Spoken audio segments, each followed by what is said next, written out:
Well, good morning guys, or good afternoon, or whenever it is you happen to be watching this. Hopefully you're watching this at 10 a.m. because that's when I put my videos out. So we're still contemplating putting a pond down here.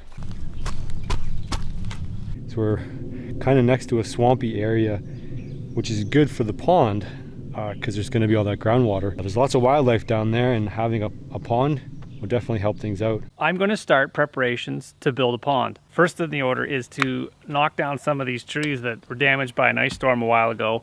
Some of them are a little precarious. Some of them got, cracks at the top. Some of them are just dangling, little widow makers at the top. Take care of those in preparation for the excavator. There's an excavator coming and it's going to dig a giant hole.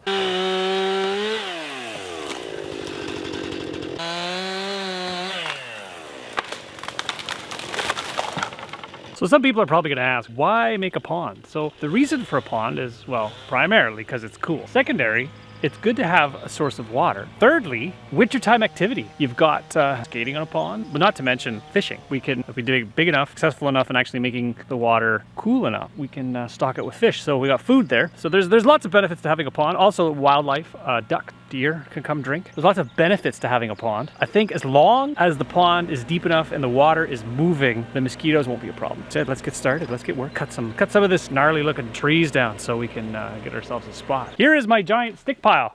So anything that we pulled out, we're gonna make a giant pile. We're gonna make some habitat for the little critters. We're gonna make a habitat for rabbits, squirrels, all those critters. I can't think of any critters. Okay, so we've done a little bit of cutting and we've determined we gotta do some more cutting. We're down in the low-lying area of the downhill from the cabin, and we've discovered that we've gotta kind of go a little further into the swampy area to cut some more trees. Now, all the tree huggers out there are gonna be like, well, the trees, these trees are doomed. These are ash. These are all ash trees. This guy here, they're very tall, but they are ash trees. So the emerald ash borer is killing them all. So I'm just gonna help them along.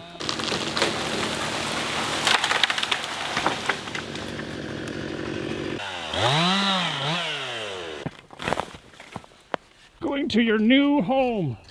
I don't know where that home is yet, but we're gonna go up here.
Wasn't sure I was going to cut that tree down. It kind of waited till the very end, and then I hemmed and hawed and hemmed, and well, turns out the whole thing's dead entirely all the way up. There's ants growing up it. It's kind of half cracked. That tree was basically unsafe to have people standing around it. It's just a big mess, really.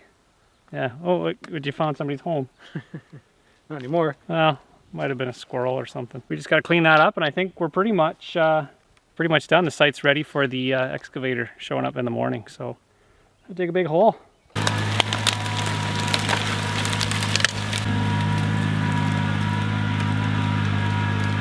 Tiring day of brush clearing for the pond area. Fair size area. We took out half a dozen trees or so. We had the excavator take care of the stumps. Yeah, we got pretty much all the brush cleaned up. Guys are still cleaning up.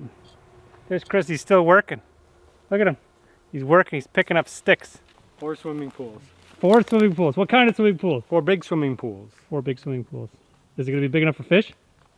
See, if you make it deep enough, you got to make it at least 8. Well, 8's achievable. At least 8. If you do 8 and it's shaded enough, you can put trout in it. 12 feet, 16 feet, it's all good. We can't go with 16. I think we're limited at like 3.64 meters, which is just a shy under 12 feet at the very, very deepest. So 8, achievable. We need a dredge. We need a helicopter with a corkscrew. Dig and dredge. Oh, my arm's just tired even holding this camera up. Tomorrow is another day. The excavator shows up in the morning and we're gonna start digging. Exciting! Digging a hole.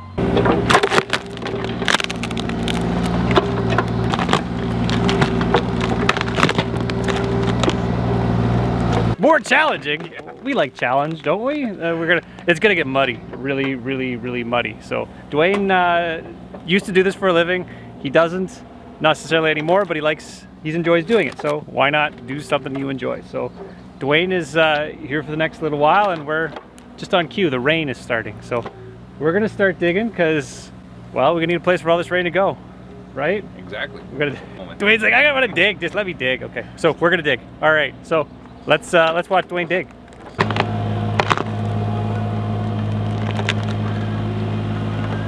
So is this gonna work, Dwayne? I think so. So I'm gonna keep moving some dirt over this way for you. If you want to bring your tractor down, your Kubota down, and start pushing the topsoil up. I'll keep the topsoil off separate. Down. He's got the air conditioning on inside the cab with the door open. So anyways, yeah, that's a Bobcat. Yeah, it's probably better than my machine. Well, it is better than my machine, and that's why we got it here.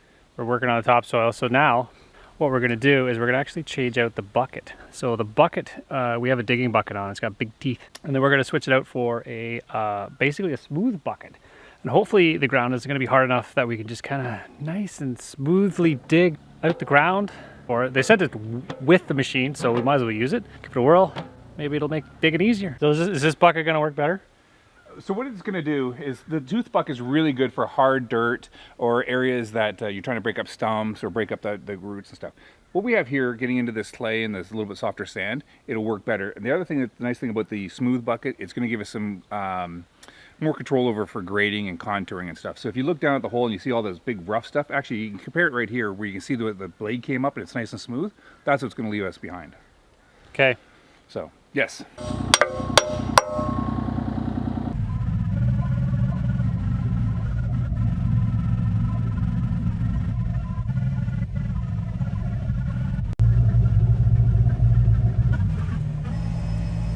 Is our first sign of water. We've been working at it for about, I don't know, all morning. We almost got the topsoil off, and we got water. We don't want to, that's angry water. We don't want to play with the water too much. Next thing you know, we're swimming. So Dwayne, what's the plan? We'll keep stripping off the topsoil. Once we get the rest of this topsoil moved back, then we're gonna start back at the far end. We'll start going deep and working our way back out. We're gonna get into water, aren't we? Yeah. I gotta get a pump. Isn't that the whole plan well, of this exercise? we want to be planned. We don't want the water immediately. It's hard digging in water. I'm not sure what it is about sitting in front of a body of water that is so relaxing. Whether it be a pond or a stream or even a pool, just watching the water, I think, gives you some sort of calm. It's a sense of calm, or how to describe it. It's just something that makes the effort involved with doing it. It's like whether you're building a pool or a pond or like a little waterfall in your backyard, or even like, it doesn't matter what size it is. It's comforting having water nearby, just sitting around, relaxing, just watching it. Even if you're not swimming. I know a lot of people that have pools that don't even go in them. They just like sitting beside them. And I understand why now. I don't understand why. I get it. You get it. You just know that, like, sitting beside water. There's something about sitting beside water. The topsoil was set aside during the dig in order to spread around once the dig was done. Anything under the topsoil, the sand, rock, and clay, doesn't really support life all that well. So keep that on the bottom, and then you put the topsoil back on the back. A lot of the rock and a lot of the clay can be spread out over trails in order to give a good base.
this thing. What does this do?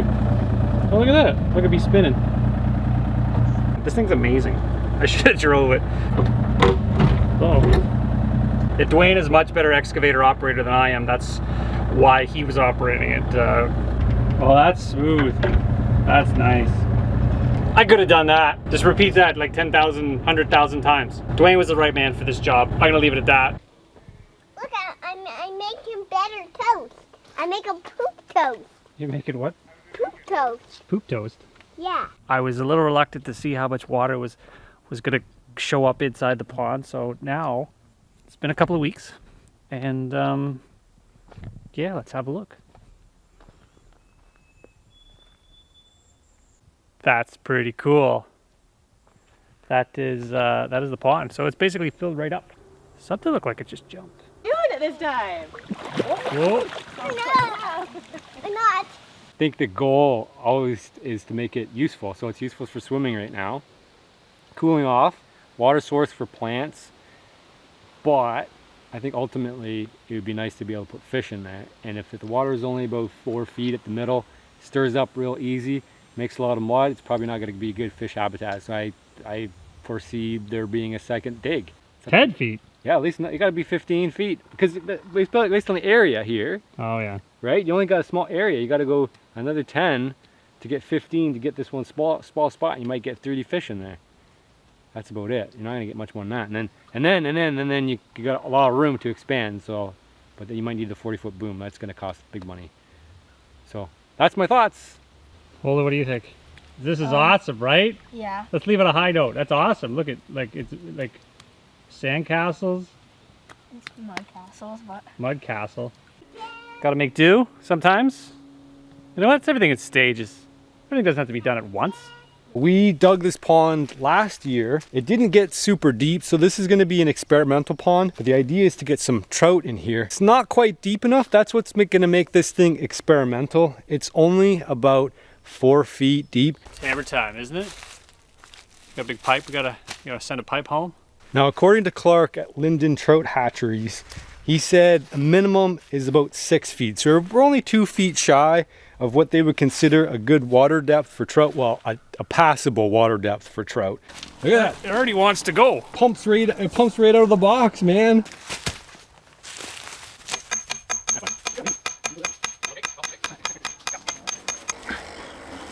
Oh, It's a little crooked. I bet you moon power would power this thing. Like it's kind of overcast and shady and things running. Let's see. So I was like, where's the bubbles? Where's the bubbles? Just gotta wait a second for them to come up. There we are, oxygen! Very cool. He had enough oxygen in this pail. Okay. Here you go, buddy. As you know, when we put these 4 fish in there, they were belly up and white. Oh, these guys are not doing good, dude. This guy's on his last breaths, man. I'm flopping over here. And I was pretty concerned that they would make it, but I let them sit on shore for I think it was 4 or 6 hours, monitoring them really closely.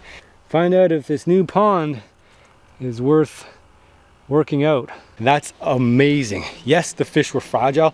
They were rough condition when we put them in there, but they actually made it. We got only about 3 feet of water in this pond, but it's pretty cold. So we're gonna fatten these up for about a couple of months, and then we're gonna eat them. That's the goal. I wanna see how chunky I can get them in just a short period of time. Once they get going, they'll feed happily for 15, 20 minutes, even half an hour. Just fatten them up real chunky.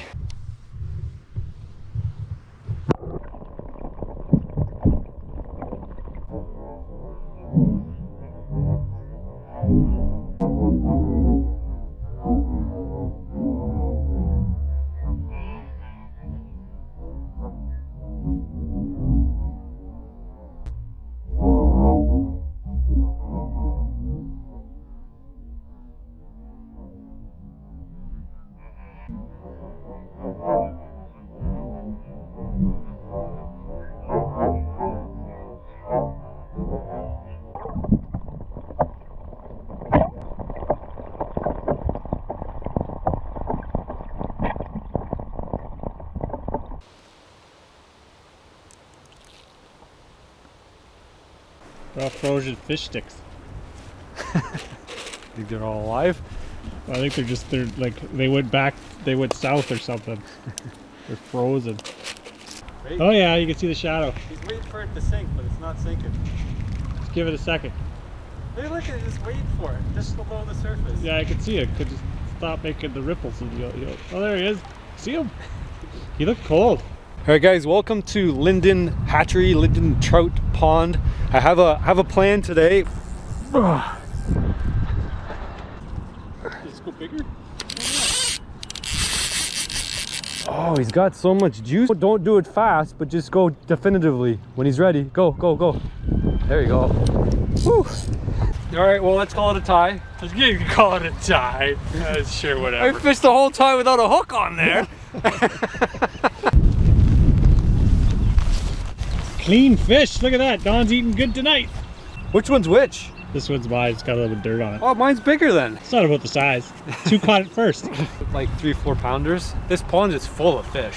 You guys want to come? Like, bring a kid here.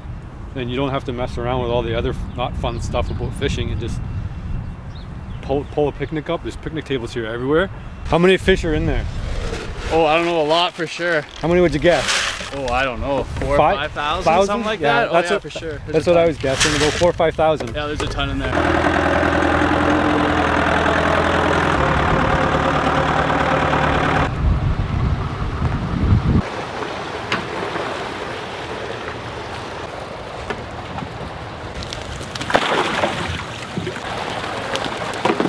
That's good. Oh, we're still moving. Is there air still? Ready? Okay. Put them in. Let them go.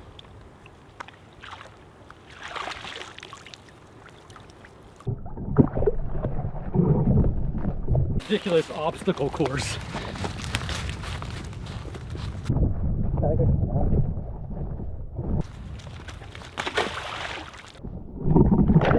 Look at that.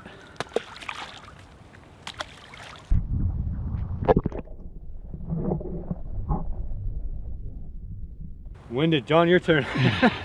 I picked up this Cabela's Quick and Thick. Kevin was saying we should seed it and grass it because of the erosion issues. We got water rushing down this hill. Well, not rushing down, but you know what? And it's eroding this edge of the pond. And so he's like, "We'll just plant some grass." I'm like, "No, dude, we can do one better, and we can actually attract and feed some animals." So this is a mixture. It's got you know, clover, chicory, ryegrass, brassicas. It's got a whole bunch of things. So it's like a springtime planting crop overseed, and we can plant it all along the back here and maybe draw in some you know, rabbits and turkeys and probably deer when the season rolls around. I'm busy.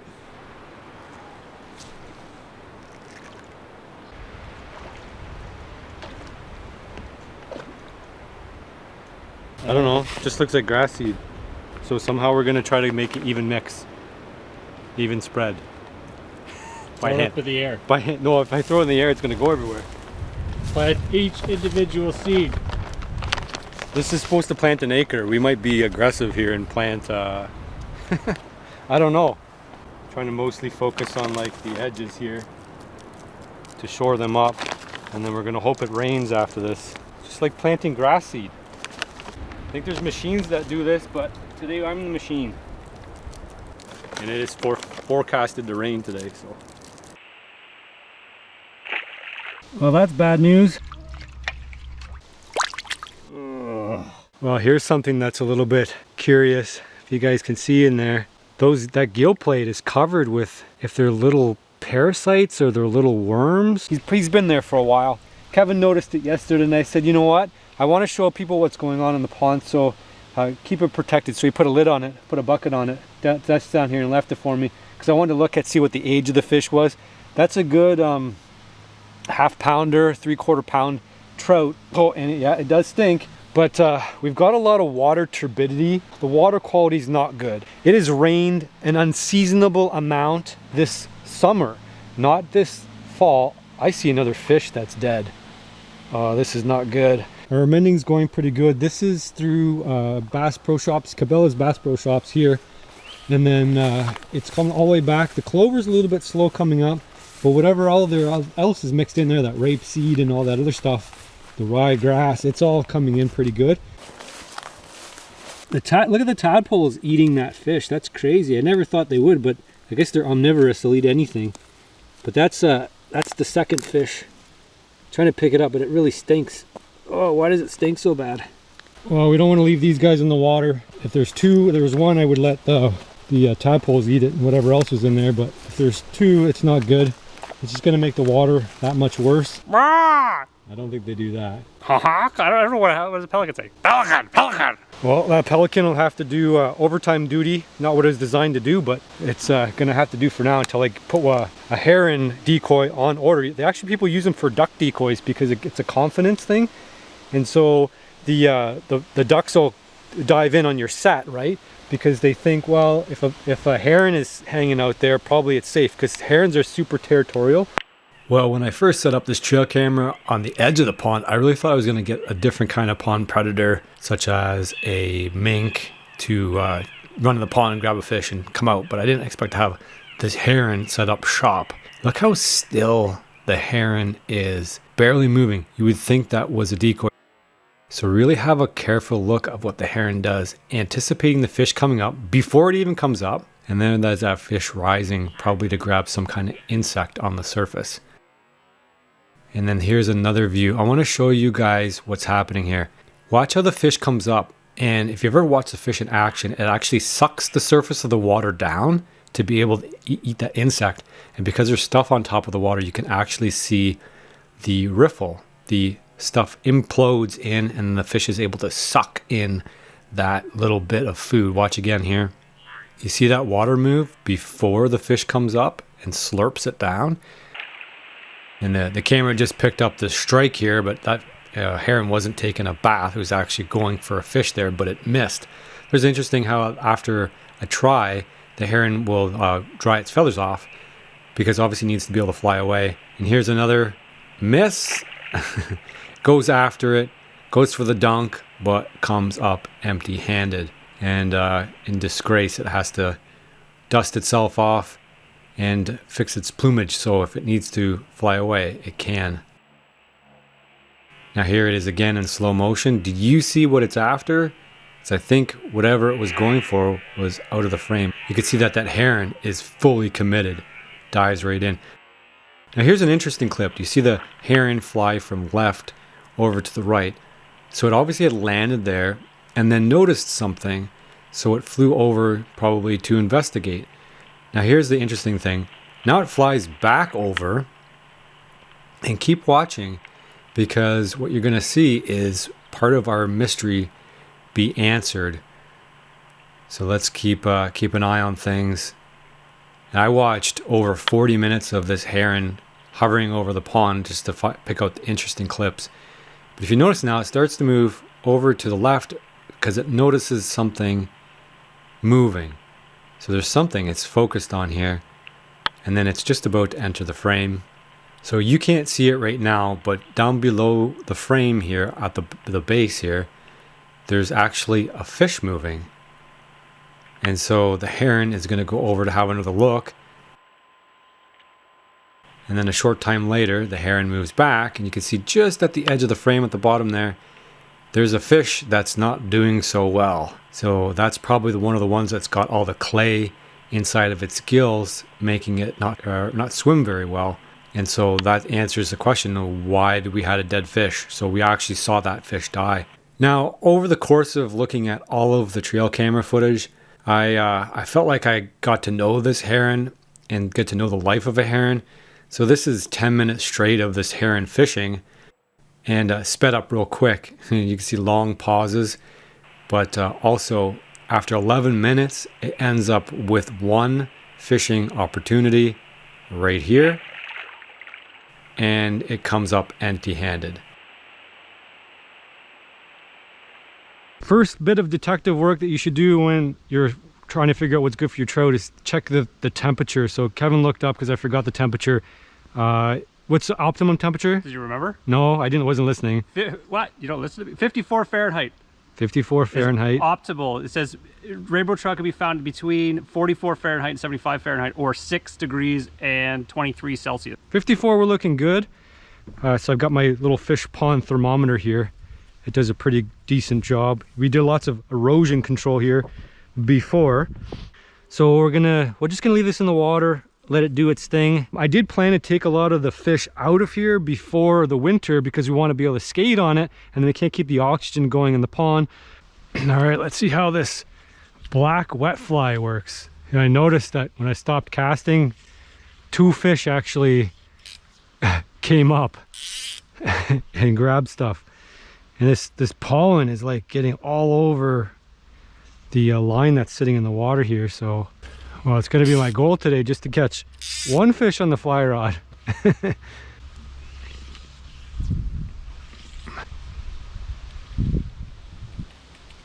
Oh, there's one. There's a fish. Finally. Good sized one too.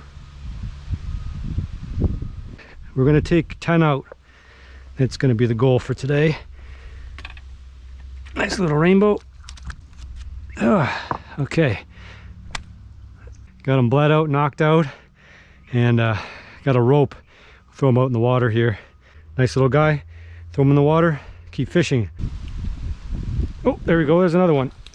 Oh, that's a tail dancer. Woohoo!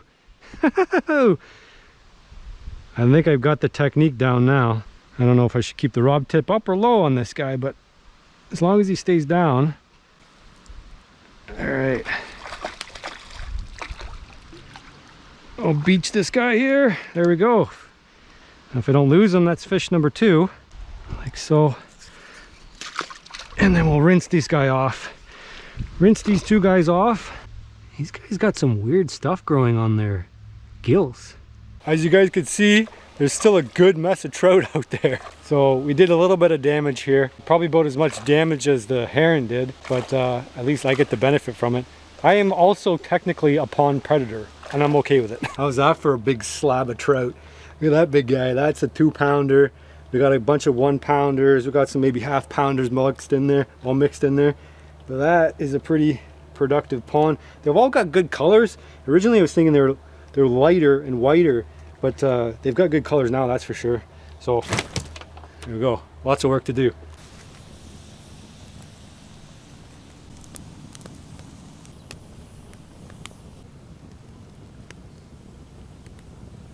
You'll know it's kind of done when you touch when the oil drips out of it. That's a good start. But it is super hot also, so I gotta keep this well away. All these oils well away from my fingers. All right, well, I'm pretty happy with that. And we're gonna, in skin and all, so this is gonna be like, you know, a one-of-a-kind kind of deal here. Lettuce, and then I brought tomato, but I only had cherry tomatoes, so you know, those are gonna be a disaster on the sandwich for sure, because they're just gonna go everywhere. Well, maybe we can cut the tomatoes in half. Then maybe they won't roll out so bad. Now, if we can hold this together enough to eat it, we'll be set. All right, here goes. Oh, it's a mouthful. Oh man, that's good. I taste everything. The temperature is still 62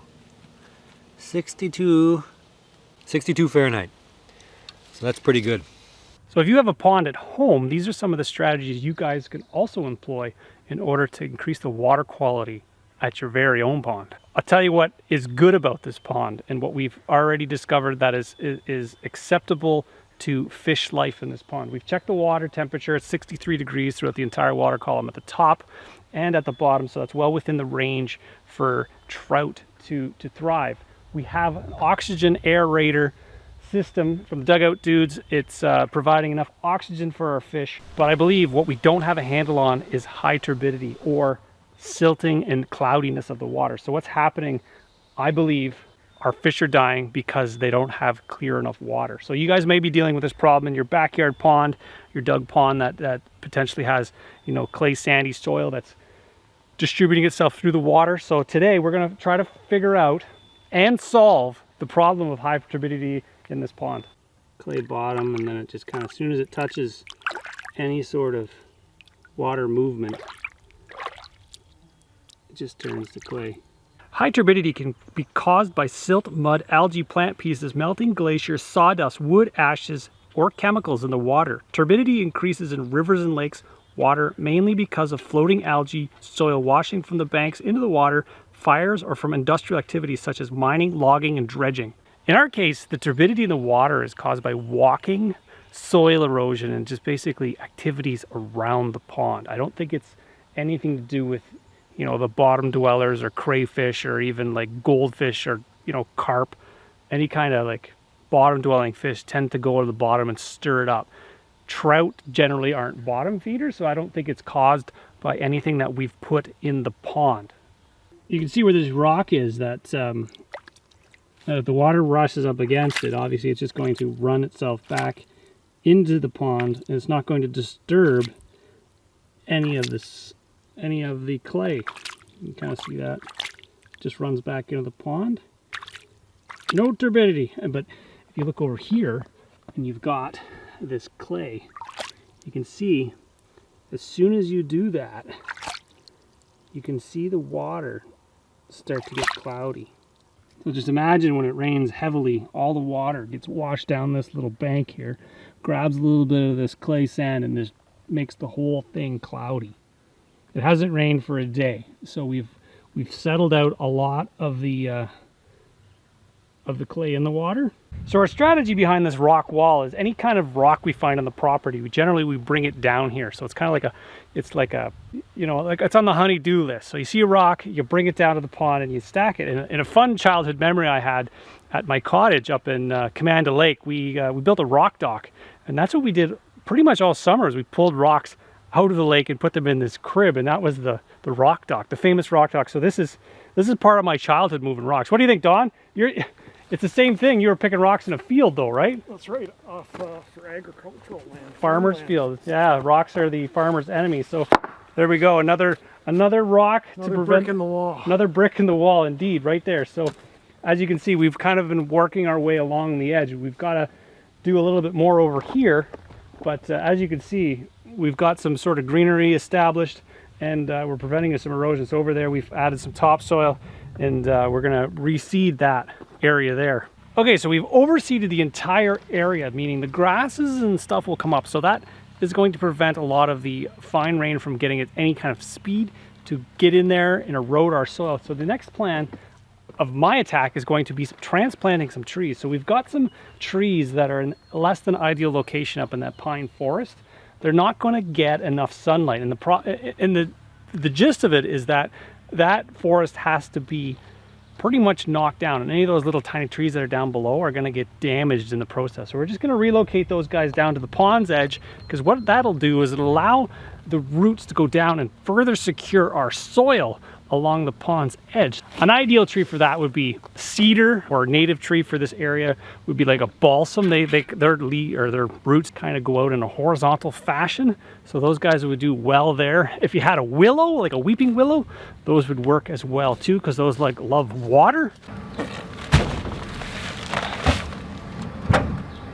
What I ended up buying was aluminum sulfate, and from what I understand, it's kind of like a magical cure for solids that are sitting in the water column. Now is recommended to get, well, it comes in one size, which is a 25 pound bag. So you sprinkle it, broadcast it amongst the pond, and it allows the solids to kind of clump together and fall to the bottom. And apparently, depending on the water source and how many often it turns over, you don't have to do this very often. All right, now that we've done some preventative measures in order to prevent the turbidity or the clay from entering the pond, we're going to do a little bit of a water test now on what we have in order to actually fix the water we currently have. So we could, you know, prevent all of the water from entering the pond or filter it out so when it enters the pond, it's perfectly clear. But if the pond itself is causing the problem, then we have to deal with the water itself. Now I've got a little bit of a science experiment that I'm going to try in order to see if we can amend the water using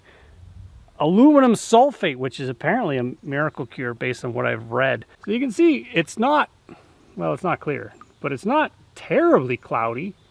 So anyways, we're gonna grab 6 jugs of water and we're going to add aluminum sulfate into the water to see if it settles out those solids. That's pretty much neutral, I think. It's right in the middle. It's a high of 12 and a low of 1, but we're 7, so that's... All right, so I've taken 6 different samples in 6 different jars. I've got myself 2 controls, which is one has got just clear water in it, and the other one has pond water, which we're not going to treat. And then there's 4 jugs we're going to treat with different levels of aluminum sulfate. I guess it's not crazy scientific, this this aluminum sulfate. I'm sure we can go into it in more detail. Perhaps we'll try 6 pounds to begin with and then go up to 12 pounds if it doesn't work. We're still watching our water samples to determine which quantity of aluminum sulfate actually did the trick.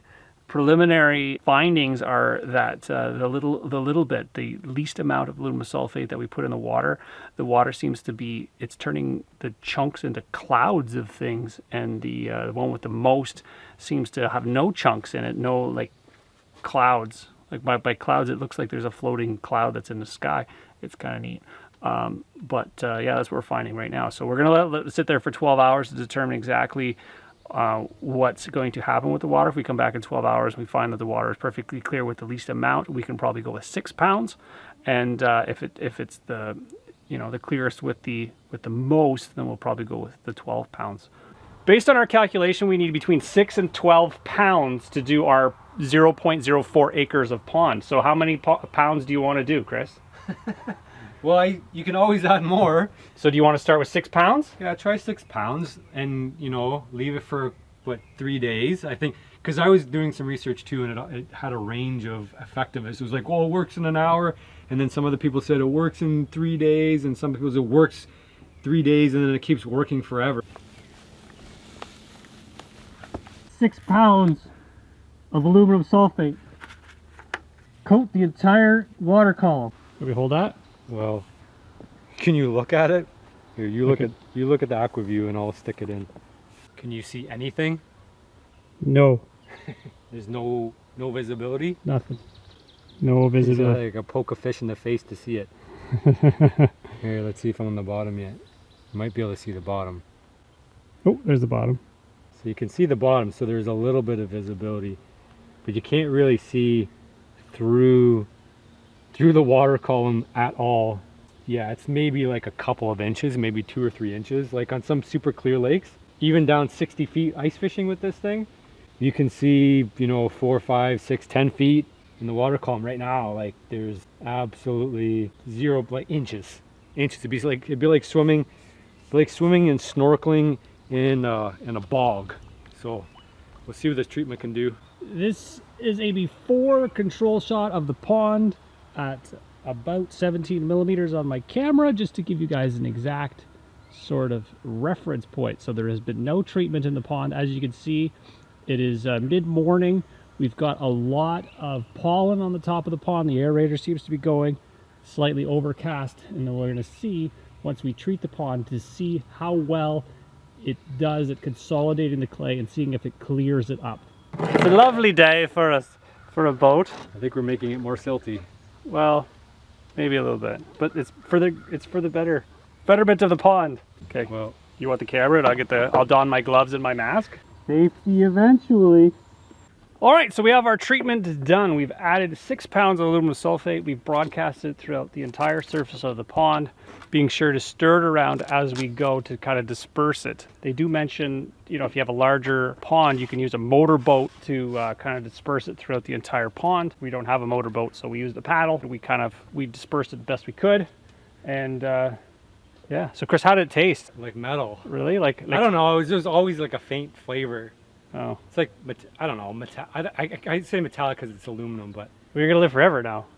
You're like Iron Man, but aluminum man. All right, so now we're at the start of day 2. So it's been 48 hours since we've applied the aluminum sulfate.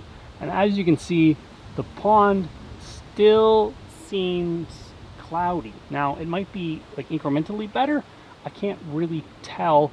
All right, we're gonna double up. We've got another 6 pounds of aluminum sulfate. We're gonna broadcast through the pond. We're gonna do it from the edge this time. Maybe if it slowly, accumulates on the edge and then runs down into the pond after a big rain, it'll help. I don't know, that's my thoughts, or I'm just going to sprinkle it out and see how far I can get it. And if we can't get it to the middle, we'll take the boat out and sprinkle it out. So yeah, another 6 pounds going in.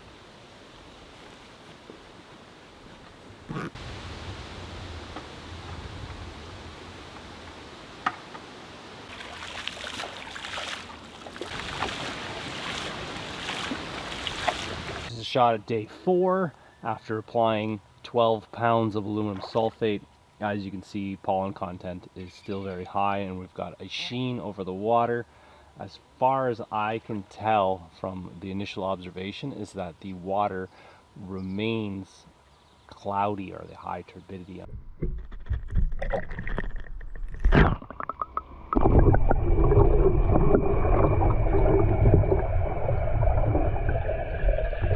Fish seem to be happy and healthy, and they're doing their thing. They're swimming around and feeding. So, well, even though the water quality isn't the greatest, and we tried our best by adding the aluminum sulfate, it might not have been worth the money we spent on it, because our water quality essentially didn't change. It remained kind of that murky, cloudy with the turbidity. So I'm not sure it's a viable solution. Maybe we need to add more. If you guys have any ideas, maybe put your comment down below and we can maybe address this. Maybe we need to add more, but I don't want to add more to the extent where the acidity goes up in the water and then we can't sustain fish, but we have clear water. What's the point of that? I think overall, I think we haven't made it any worse, but I don't think we've made it any better yet. So we're gonna probably revisit this. This is a before control shot of the pond at about 17 millimeters on my camera, just to give you guys an exact sort of reference point. So there has been no treatment in the pond. This is a shot at day 4 after applying 12 pounds of aluminum sulfate. As you can see, pollen content is still very high and we've got a sheen over the water.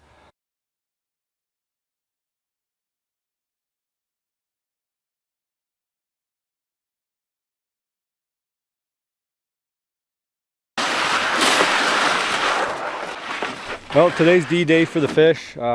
Things didn't go exactly as planned. We got like early ice and then it got cloudy. And Kevin from Modern Self-Reliance told me there's some fish that are not doing so well. I think it's mostly because the water quality got really bad because it got so cloudy. I think the aerator stopped and there's a smorgasbord of problems. You can see that there's a fish. I cannot break it with my own fist. One just swam away from here. Yeah, I just saw him Well, under the ice. At least we have one live fish. Psychotherapist in here, talk to the fish, see what's wrong. I don't know, it's time. Let's see if we can harvest our first fish. Well, maybe our 11th fish, but our first fish today from the pond. Are you gonna touch that? Well, that's the question. It's white, but you would presume it's not like rotting. Well, it's preserved. Well, that's the question, is do you eat this fish? Like, it smells perfect. Maybe I'll feed this one to guests. It doesn't smell bad. It looks terrible though, doesn't it? It looks terrible. It's a whitefish. Yeah, but it's just like it's been sub-zero. Well, that's the question, right? Like if it's like 5 degrees, but how long has it been here for, right? Like if you put a fish in the fridge, you probably only want to leave it there for like 3 days. Of course, we don't know how many fish are left, or we know there's one fish. I could see one fish, so that we know there's at least one fish left. But if they're all dead and sitting on the bottom, we would honestly never know. Well, I don't think they're gonna bite. I really don't. Let's leave a worm on bottom here and see what happens. See if we can harvest one more fish, maybe 1 or 2 more. I did see a couple other ones. Oh, it's thick enough here. Like, these are probably good enough to eat. I don't know, what do you guys think? Like, the water's obviously freezer temps. Smells fine. I guess it just depends on how hungry you are. You guys know about the Bass Pro Shops. Food plot over here has been doing pretty good. Actually have a rabbit, a cottontail rabbit coming in, and he's eating all the tips here, but the frost is kind of killing it off now. He's made a pretty good dent over here. The first clue is when they stop feeding. Well, can't catch a fish. I tried. It's my bout of confidence right here. Frankie's gonna grab a fish and run. That means you have to Frankie, run after Frankie. Frankie, leave it. No. No, leave it. Hey, get. Go on. Frankie. Frankie. It's right before she grabs it. And Hey! runs. She knows I'm boss still. Go on. Leave it. If you cut it open and the meat still has... You should eat like sushi. Really want to risk it. No, I don't want to do that. Get the big guns. Suction hose and one outlet hose. I got another one to come, plus pump, of course. That's it. We're just under the ice. Yeah. Frozen, like shallow. You'd think they would have floated up by now. Yeah, but they're not necessarily blowed up, and if there's not enough heat, they won't sink, right? Yeah, They'll that's just sit on the true, bottom. Yeah. Summered well, I guess. Yep, up until now. They don't smell bad, so they might, I don't know. You want to risk eating one. Yeah. A white fish. But I don't know if we can empty this right to the bottom or not. We'll see. There he is, right there. I see him. Oh, you spooked him. Man, he spooked good. Maybe you should camp right there. I don't know if it was on camera. It was in like the shadow of the tree, so you might have seen it.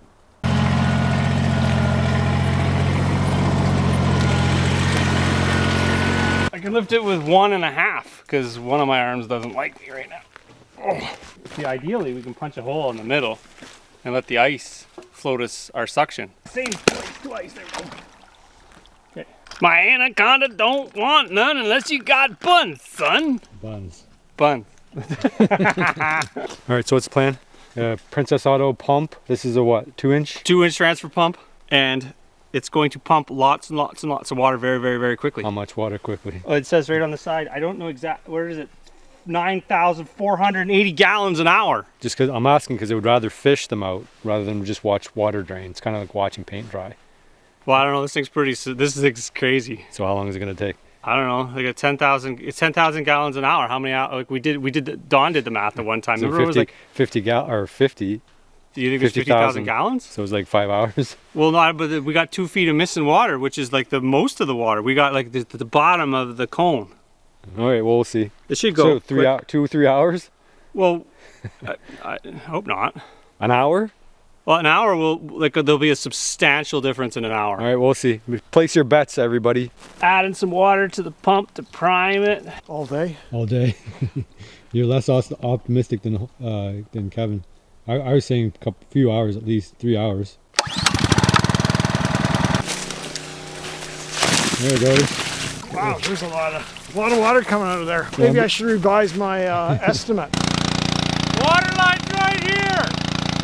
Set the timer.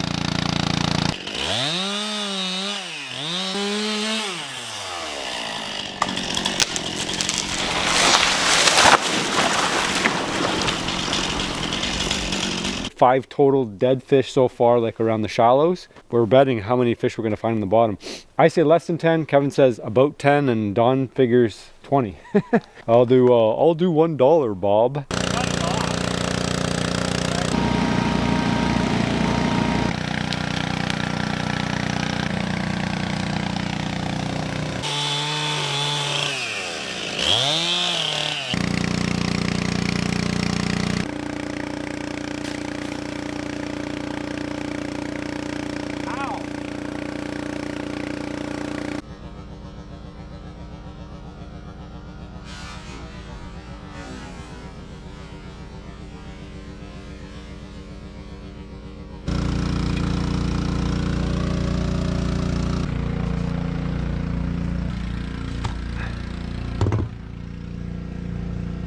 I also brought my secret Amish spear. So it's attacking me right now. Looks like a trident. It's an ice spear. You make an ice hole and then you drop it down. It also works as a throwing spear too. There we go.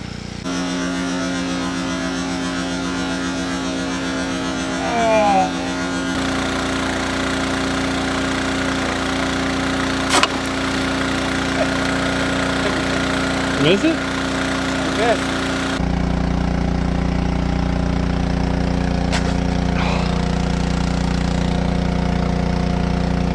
That much.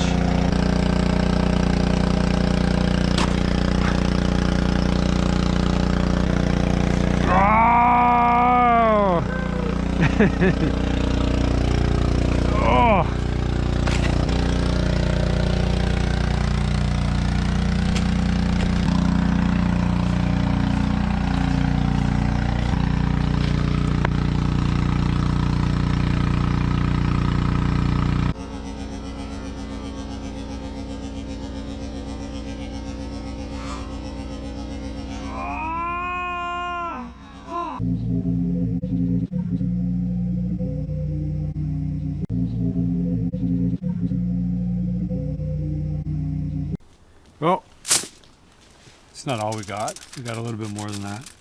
Not much more than that. I'm gonna do it pretty straightforward. I'm gonna do some butter.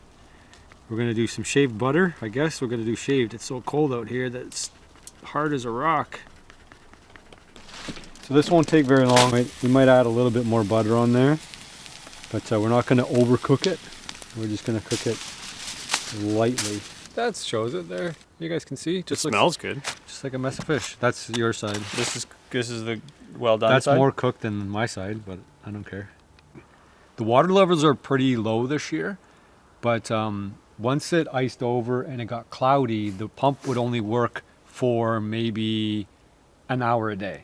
Yep. Over a 24-hour cycle. Yeah, really, winter snuck up on us, and old man winter is relentless. I'll put those fish to good use. I'll freeze them and I'll use them for coyote bait or something else. So I'll send them back into nature. They work really good in the garden.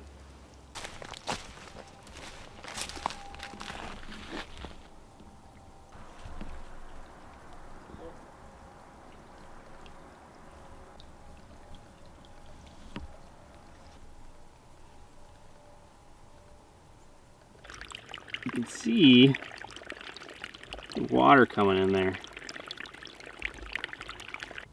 This stuff is more or less goopy clay type fine sand. So we'll geotextile that whole sort of slope there down to about here. So our main tool for this job is a fabric. It's called Geotextile. It comes in a large roll. You can see it's pretty thin, but it's a very durable. This is 15 feet long. It expands in width, and then in length, I'm not sure. Kevin ordered a giant roll of it because we have to cover a big area. So what we're gonna do is drape this down the side of the pond, and then we're gonna lay the rocks on top. Geotextile is a fabric that is used for erosion control, also for building roads, because what it does is lets water through, but it prevents soil and other things from eroding away, and you can actually build on top of boggy or mucky surfaces by adding a substrate on top. So that's what we're gonna do. First, we're gonna drain the pond, then we're gonna line with fabric. Sounds simple, but it's gonna be a ton of work. There's the geo there. You can see some plant matter starting to attach to it and grow to it. And this thing hasn't caved in where we put the rocks. So we'll just carry on down. Perfect time to do it.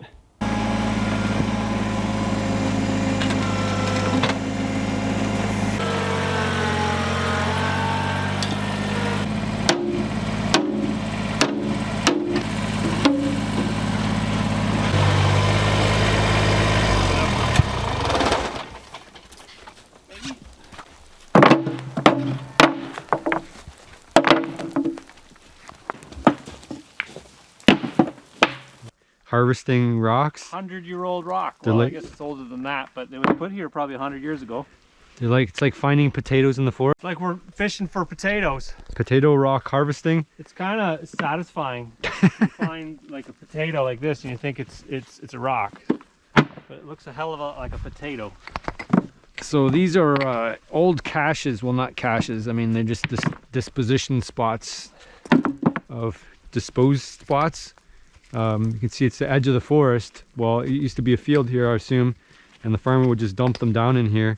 And obviously, over time, topsoil has landed on top of them. This is one of the trickier spots. This whole section was actually filled up with rock, and it doesn't look like we've made much of a change here. But that volume of rock would have been, you know, this high, covered in dirt. So this is how every single rock, pretty much, except for some of the bigger ones, we've managed to scoop up with the actual shovel. But everything else has been sifted and removed. And like some of these rocks were not as buried, so they were more exposed to the top. We're getting now down to the bottom. What's that? Show down there? Down there, you can see if you get rid of that loamy peat, they're all fucking there. So there, a tree kind of grew on top of this pile. So I don't know if I can. Probably can't even get one out, but you can see under there, the tree kind of grew out. So this picaroon's been a good asset. You can pick up a picaroon at Princess Auto. They've got all kinds of tools there. So that just kind of lets you do less work. It's not like a shovel where you have to take a lot of soil out of the way. It's just moving the little bit that's locking the stones in works a little bit better than a rake too. But that's bucket load number 6,000. I don't know. How many rocks do you think we put in here already? Is it over 10,000? Well, each bucket's probably about 600 pounds. I'm not going pounds, I want number of rocks. Do you think like 20,000 or 30,000 rocks? Easily. The tractor says we can move the rocks for about 40 hours.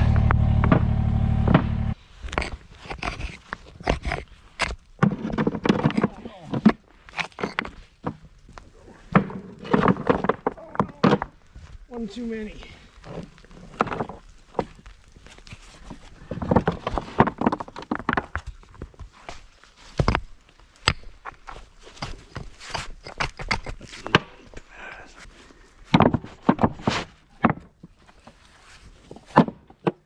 What do you think? Fun work? No, not really. It's pretty monotonous, but it's gonna, I think it's gonna probably fix the pond, I would think. Yeah, no, it's kind of, in a way it's satisfying. It is satisfying because you get to look back on it's a big change, Yeah, right? exactly. And you're moving, or like you said, you're moving a rock pile that's of no use or value to somewhere where it has a purpose. Yeah, and I'd imagine, I don't know if it's going to be possible. I wonder if we could swim in that pond at the end of it without like making it silt. Yeah. That would be like a really interesting goal, right? Yeah. And if you could do that, then obviously the fish are going to be a lot healthier. Oh, exactly. Yeah. So that's the idea, but it's been a ton of work. How many days do you think you got in this? Like, you've been here every time Kevin's done it. I haven't been here every time. So how many days are we on now? Well, we got to be 10. 10 days, Maybe. just, and 10 half days, right? To be realistic. Yeah. Oh, yeah. Yeah. Not full like 12-hour days or anything like that. No. Just like about 4 hours. So that's about, you know, that's 40 hours. It's 80 hours combined, and maybe an extra 40 for me. Yeah. So 120 man hours. Just in moving. Just moving rocks.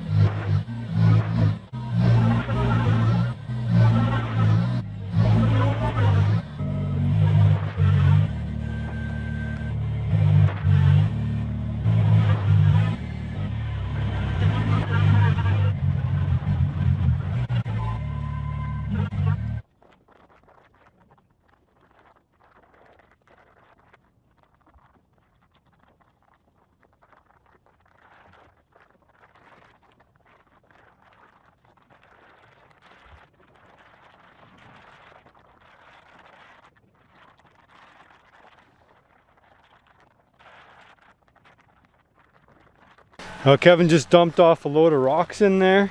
I don't know, I've lost track. Well, not that I was counting, but I'm pretty sure we're up over tens of thousands of rocks we've put in to this pond to shore it up and make it more hospitable to trout. I'm now down here at hopefully the bottom. There's ice down here, as you can see. Sheets of ice. But some of it's, there's air pockets underneath, and then obviously a little bit of water pockets too. I tell you what, the bottom of this pond smells like dookie. It really smells bad, and I know why. Actually, I see a fish down there still. So there are some remnants of last year's efforts of the pond, but you can see how it's shaped up already. I'm at the bottom of the pond, probably almost the deepest spot. I'd say the deepest spot's probably right here. And as you can tell, maybe you can't tell, but the pond is well over my head. So I would say I'm probably about 10 feet of water here when the pond is full, and that will happen in the spring. So we've made some good efforts. What we want to do before winter sets in is actually get the bottom shored up here so that the top here doesn't slough off. But obviously the last run we weren't able to do that because it was submerged in water. So we've got to get at least down to the base here, and then we may work on the bottom at a later date to dig it down a little bit deeper. But as you can see, this is going to cut down on our silt a lot, because the bottom here is still silting up. It's clay, and the sides are all clay, and as you can tell, like when the fish are swimming around, they're going to kick that clay up all along the banks, but not anymore. So this geotextile is going to protect everything. And there's a ton of rocks, and there's going to be a ton of habitat for insects, invertebrates, minnows if we decide to put them in here, crayfish.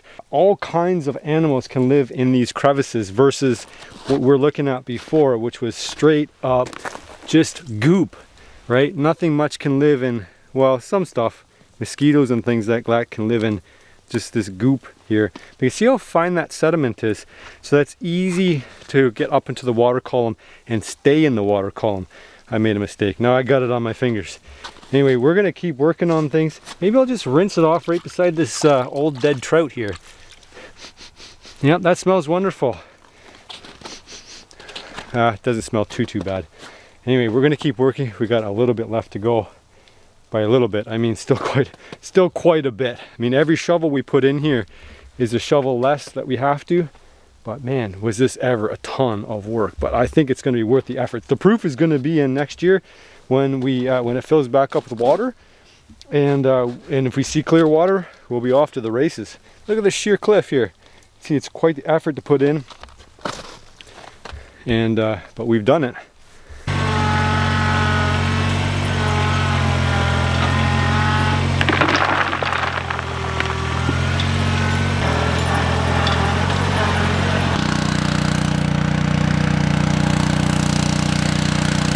So you can start to see what these rocks look like.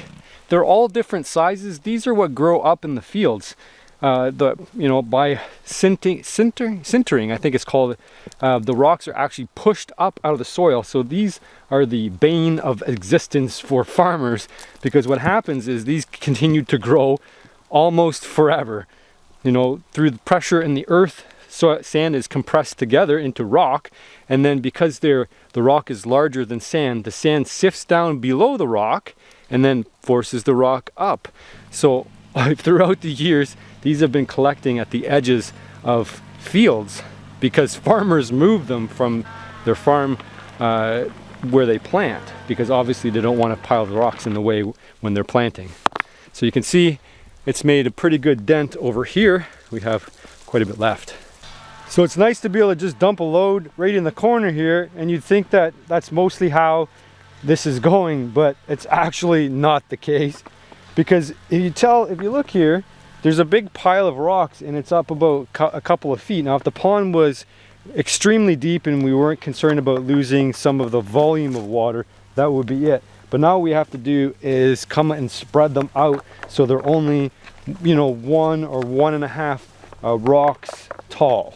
So, and that maximizes obviously the number of rocks we have to use, because each one of these has to be hand picked and put into the tractor.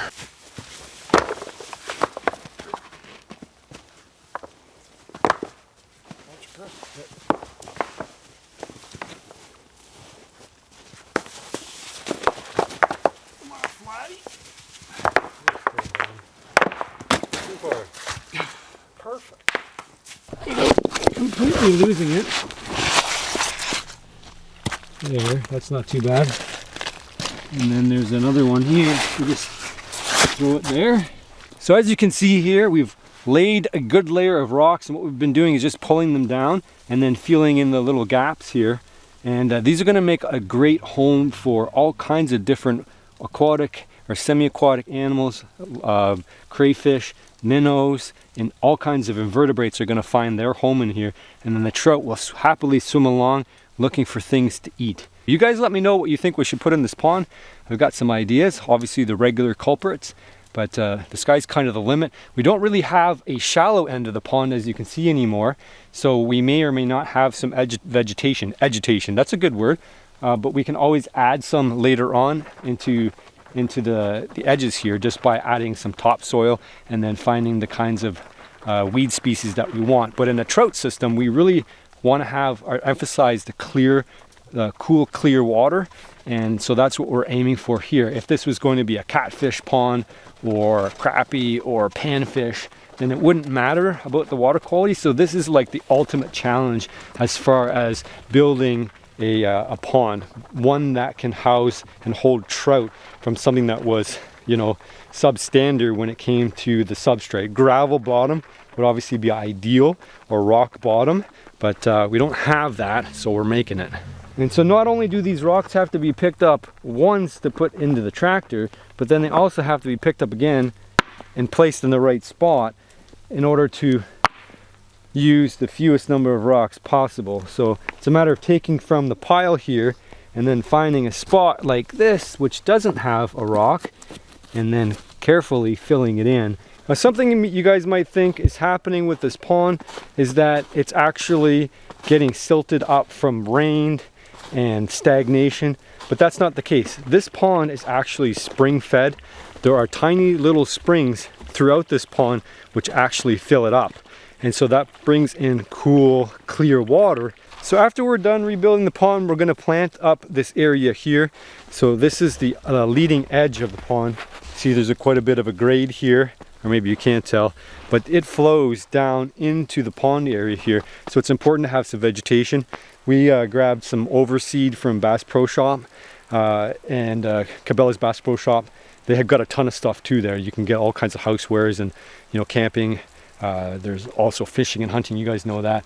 But you can get clothing and boots. And again, they had some seed there. So we planted an overseed, like a food plot kind of seed. And that shored up this area here, because before it was all just sand and mud. And of course, that's another spot where a lot of that silt was ending up flowing down grade and into the pond here. And it may be hard to tell levels, but I think you can tell from there that it's quite a bit lower. In fact, from standing down in the middle of the pond, it's about 10 feet from top to bottom, and all that draw is coming in. So doing this is really going to eliminate the problem of the fish kicking it up and all that silt going in from the edges.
Well, it's a little bit of a different view down here now. We have about 3 or 4 feet to push out or so before we can connect the final, and so we have to manually dig it all out to get the full diameter of the grain bin. This is the satisfying part of this build, is that we actually produce something as opposed to just playing in the mud for days upon days. How many days are we playing in the mud? 2 days? 3. 3 days of playing in the mud, and now we're going up. Foundation work is always the hardest part of any build. Progress. It looks like something now. I like it.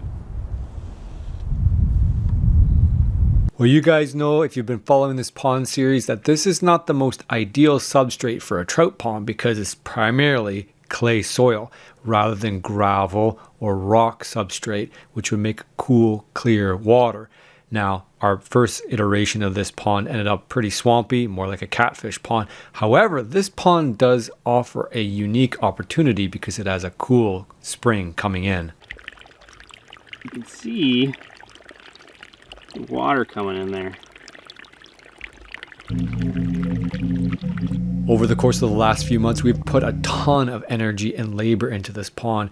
We drained it and then we covered it with geotextile fabric.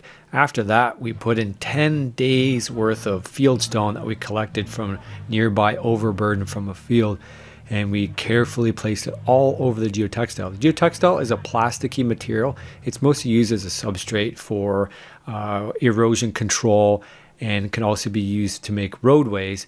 It comes in a wide 15-foot roll, and it's a pretty thin fabric, so it's fairly easy to work with. It does float, however, so the rocks will help it sink and form our base layer. So now the trick is to take any extra rocks that are stacked too high, and then we find a hole to fill in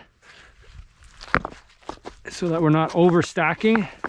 We don't need too many. We're not trying to build up the pond. We're trying to keep the pond deep, but also, as you know, our goal is to cut down on the silt.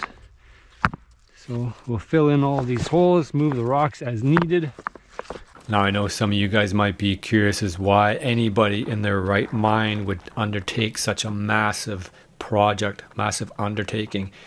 As mentioned, it was 10 days simply collecting rocks and moving them about.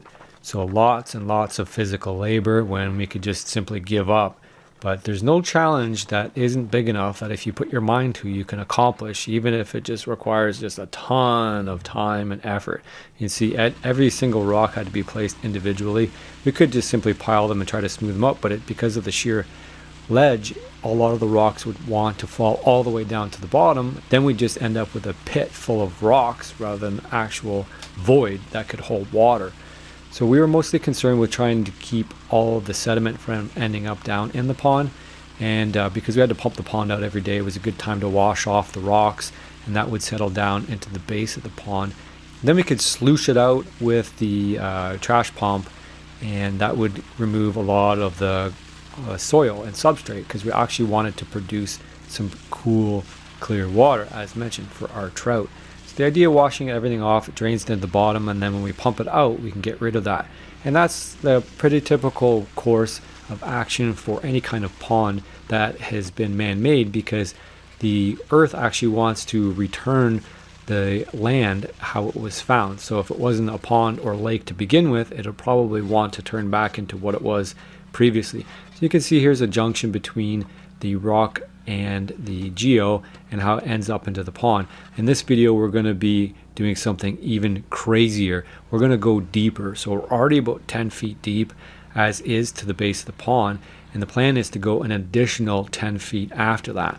So you can see how good this looks. It almost looks like a natural lake up north, where the bottom of the lake is actually filled with granite or limestone and even bedrock. And that's actually what we find, and we'll get more into that a little bit later. But here's a good idea of what the pond looks like later.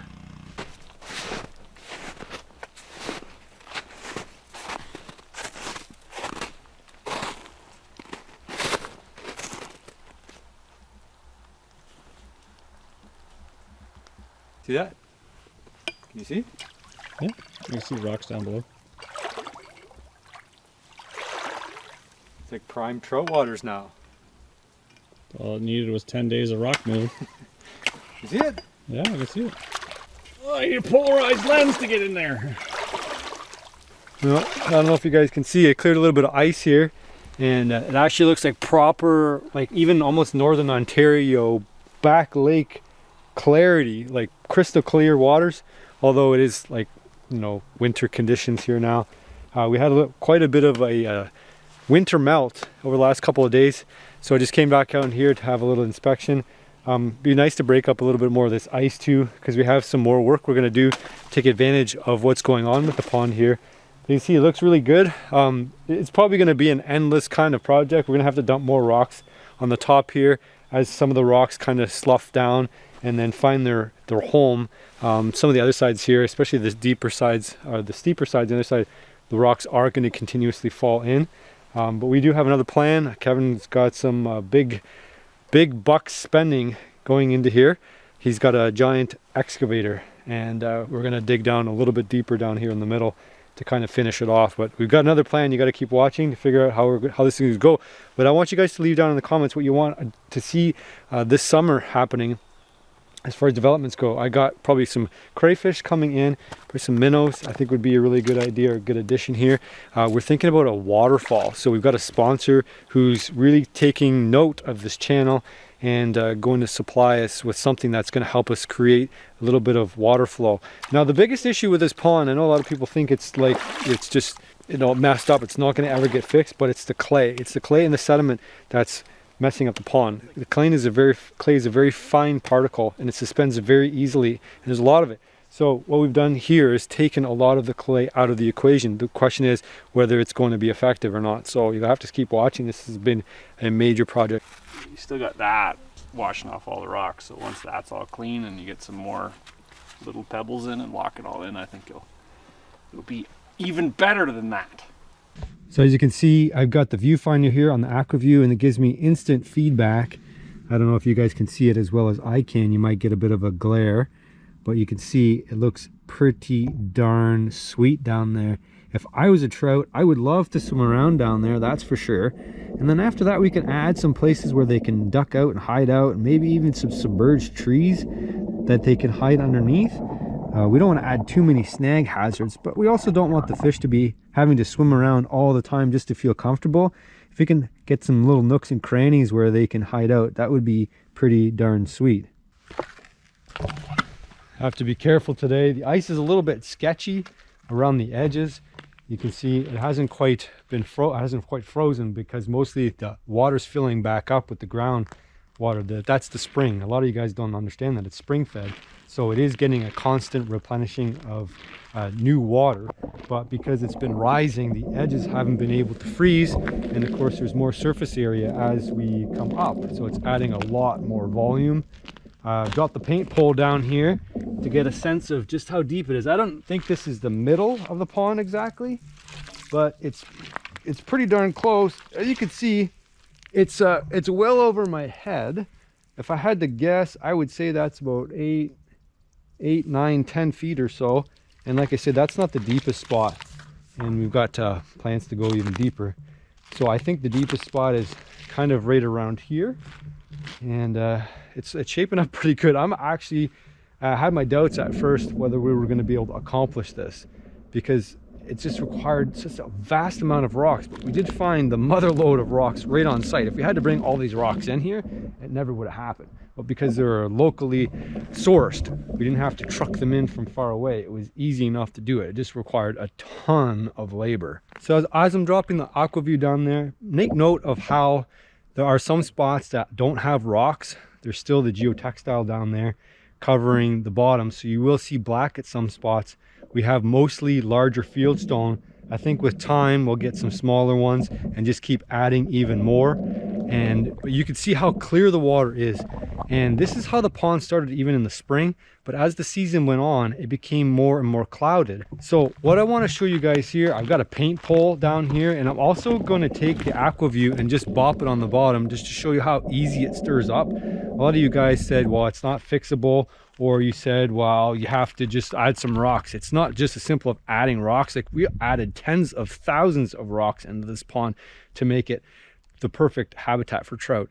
And I know it's a big challenge. We could easily make this into a catfish or a bass pond, and it may end up that way. But as you can see, the footprint is quite small, but it is quite deep. And we're going to move on to stage 2 of this challenge right now. But we're going to go quite a bit deeper to add some even more volume, and that's going to require more excavation. So we've done good so far. Let's see how good we can do.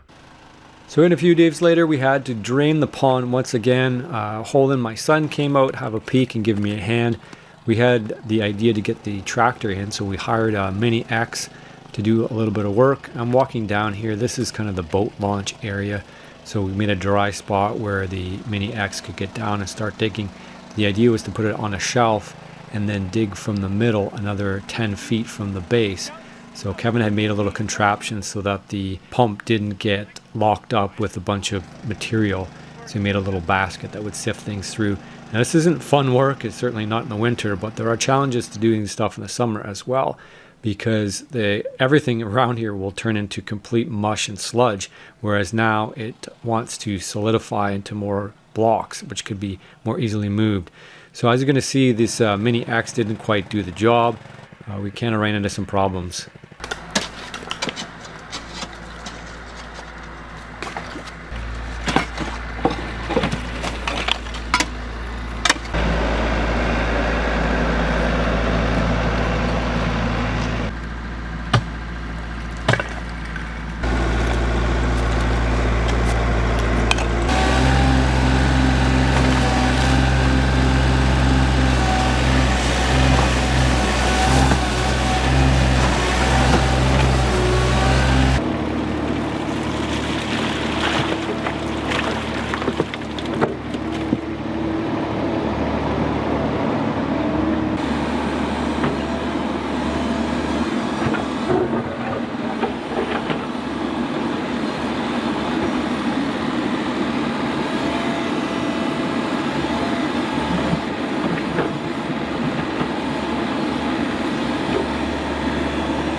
So this is going to be a bit of a cluster, you know, cluster F, because we got to get down there, we got to pump the water out, and then we somehow have to assemble this grain bin up until we get out of the base here. So we're going to have to pump for maybe another half an hour or so to get back down. We got negative 10 degrees Celsius, so things are freezing up.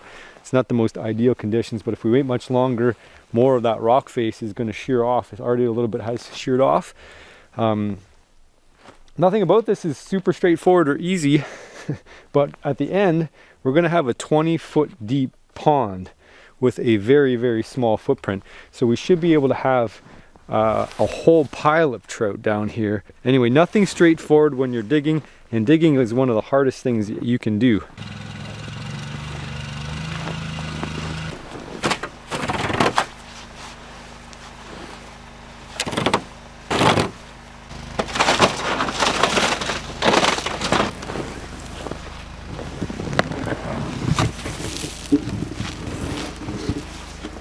So you might think by how I'm handling these that they are pretty light. They're actually fairly heavy duty. They're not the most heavy duty metal that you can find. You can get a culvert material that they'll use for roadways. You could drive over top. It's quite a bit thicker, but this easily assembles with a nut and a bolt. And they're designed to carry quite a bit of weight, although the weight is on the inside of the grain bin normally. This will be compressed from the outside, but the strength doesn't come necessarily from the thickness of the metal. It comes from the shape. So when it's made it into a cylinder, it actually isn't flimsy at all. It becomes more and more rigid the more you add to it. So again, we got to drain this pond all the way down to the bottom.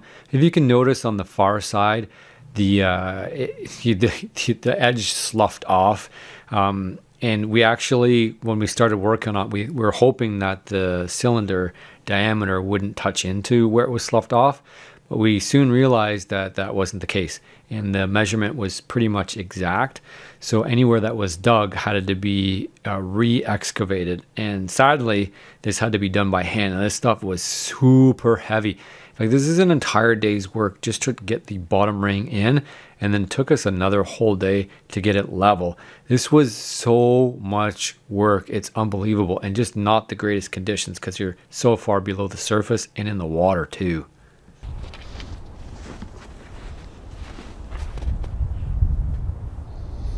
Is that for dramatic effect, or are you going to say something? Oh, you want me to say? I didn't know you were rolling. I am rolling. Around and round we go. This is the satisfying part of this build, is that we actually produce something as opposed to just playing in the mud for days upon days. How many days are we playing in the mud? 2 days? 3. 3 days of playing in the mud, and now we're going up. Foundation work is always the hardest part of any build. Progress. It looks like something now. I like it.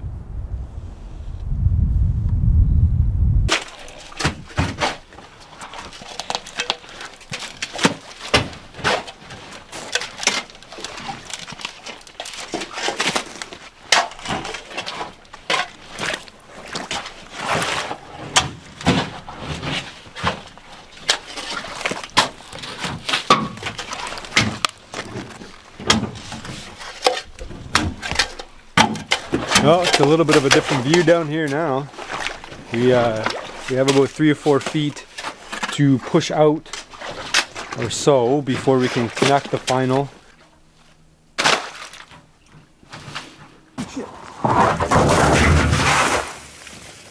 Almost fell in.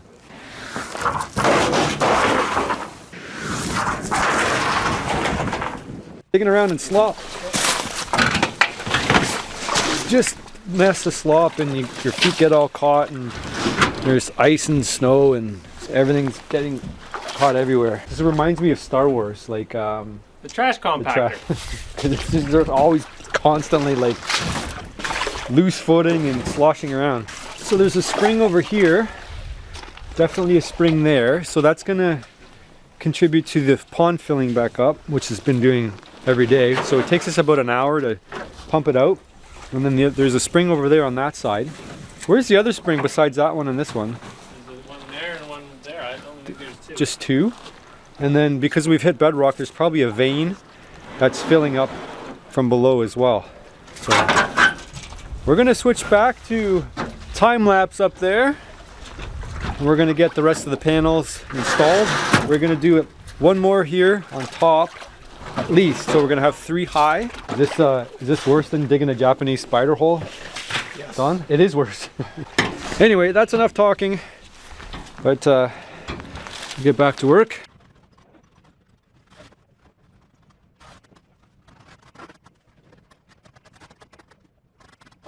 I see that here, all rocks in here, so we can dig that out of the snow. They should be pretty much ready to go. Just a matter of logistics now to get everything kind of sorted out. Tie back into the gradient all the way around, and then put some geo. Like there's a section here that doesn't have geo from here to here. Doesn't have geo, it's the geo's right there. It's kind of curled back up. And then it ends over there on that side.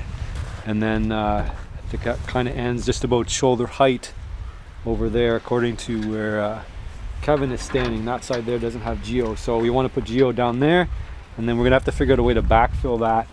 Otherwise, what's gonna happen is we're gonna get our hard work up here. It's gonna slough off and end up down below, or driving into the grain bin once the temperatures heat up.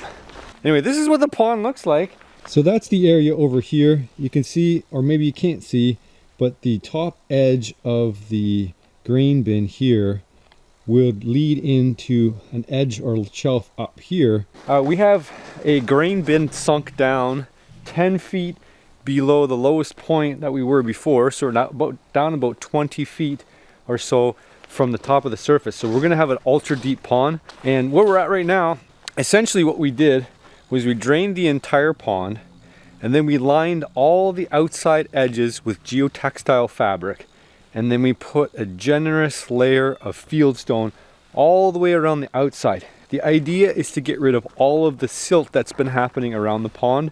There's a lot of clay around the edges, and the clay, when it's stirred up, suspends in the water column and makes it really not good for trout. It's more of a catfish hole or a bass or panfish hole. And really what we want to do is put our rainbow trout back in here and have a thriving population so that we can use it for eating. And then this is going to be the shallowest side, kind of leading into the deep, dark middle here. But along the edges, because we just excavated this whole section here on the last dig, we haven't tied it into the upper ledge. So the idea over here, I sent Kevin a picture, is I want to put some logs over top, extending from the top of the grain bin over to the edge. And then that will provide some shade and habitat in a dark little space there for the trout to hang out away from predators. And hopefully we can drop the oxygenator down there and provide a nice little spot. And so instead of filling this all area in here with rock, what we can do is keep it as habitable trout water. So the idea is to get some pines or some other live tree, put over across, and then weigh them down with rock. And so that will preserve the water volume. But because this has been filling up with spring water, I don't think, it doesn't tend to want to freeze. Even though we got to minus 15 Celsius, I don't think we can step on and work on this. Not at all. Hardly any ice formed at all, which is curious, but that's why, you know, the pond's always moving and always filling up. We got enough sun to get the aerator working, although it's not plugged down into the bottom. We have a new aerator coming from a brand new company, which I'm gonna introduce a little bit later. Kevin will be down here on his way bringing the Princess Auto trash pump, and we've been slowly pumping out the middle here to try to get rid of a lot of the silt, because we can't dig it out anymore. This is the maximum depth that we can reach. So we'll see how this project goes. Hopefully it goes smoothly. Everything else has been a little bit of a chore. See if we can't get this all tied in so we don't have to drain this pond anymore. The rest of it we'll just be able to do as it fills up.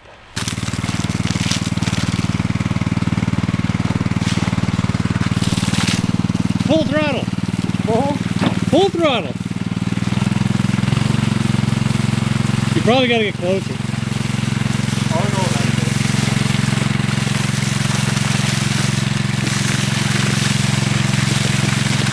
This is bunched up.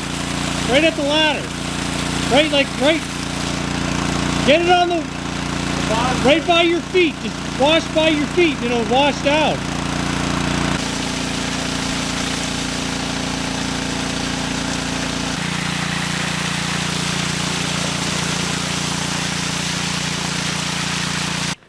So there are obviously some pros and cons of working on this pond in the winter. The obvious pro is that obviously we're not destroying prime habitat for the summer season, so we can actually enjoy it. That's the main driver. The drawbacks, of course, is that everything freezes, and I mean everything. So the geotextile, having been wet the day before and now, you know, dried solid, as in frozen, and we had flipped it back in milder weather, and now we have to find the edge and tie it back.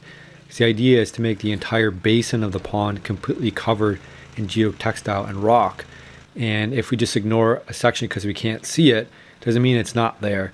So once we got that tied back in, then we can start doing the work that we actually intended to do. But this was something that was keeping us busy while we were pumping up the pond. And of course, it requires us less pumping during the winter because the water's not flowing as fast. It's not typically raining, but it still was 1 or 2 hours, up to 3 or 4 hours at 10 gallons per hour of emptying to get the pond to a workable condition. And that had to happen probably every 3 or 4 days. You can see what we're dealing with here, just frozen solid geotextile. But once that's sorted out, we're off to the races. So we got the last run on.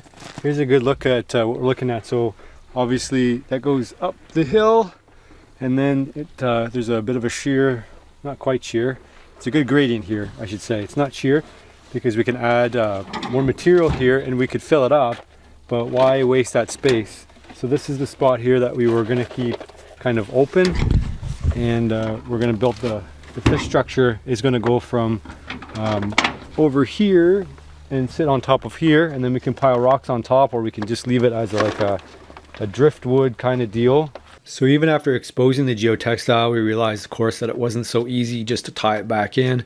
Even the running water with the pump, you just draw frozen water over top of the geotextile, doesn't melt it enough. It'll kind of expose it a little bit, but freezing cold water on top just wasn't cutting it. So we used a little bit of warm water. It kind of got the job done, and the more you step on the clay, the more it gets mucky and the more it kind of frees up. But we really wanted to get the tie back pretty well perfect. So removing the rocks out of the way, pulling the geotextile, making sure that it was on the bottom was the best bet.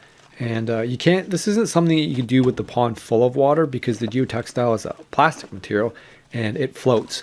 So it's designed not to sink down into the earth. It's designed to float up above the water to make it a solid surface. So this is ideal material for making trails and roads and things like that. It's a pretty heavy duty material. It can take quite a bit of impact, and it lasts, I think they say 20 or 30 years. So by the time we're done enjoying the pond, it'll still be working, I'm sure. So you can see how big these sections are, and it's a matter of spreading it out over all of our workable surface and then trying to get it tied back into areas that we've already completed. And that's tricky, obviously, with the snow and ice, but we got it done. And you get the little mini X going, but track's all frozen. Well, it's not frozen, it's all gummed up because of all the clay frozen there. Getting some warmer weather soon, so we kind of got to get it done. If we don't get it done, then it's all going to slough off. So it's either that or we hand bomb everything, but it's quite a bit of rock, so plan on using the Mini X into the tractor, and then tractor can bring them over and then dump them. We still got to do a bunch of manual lifting, but any less work that we have to do is better. We've been slugging away all day. Kevin's got some new implements over here. Got the tractor, Kubota tractor, and then it's got a bucket too, and it actually dumps as well, kind of. I think it tilts. I don't know, it does something. But we got a pile of rock over here. So if we don't get the Mini X over here, that means we have to break all of these apart by hand, and they're all frozen together. Like, that's what rocks do. They freeze together. So it would be a heck of a lot of work. So if we can get this thing free, it's going to make sense to do it.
sawmill shed?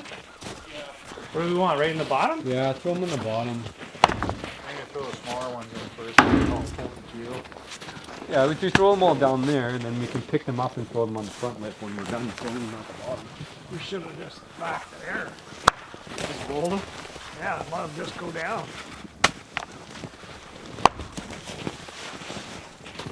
Ooh.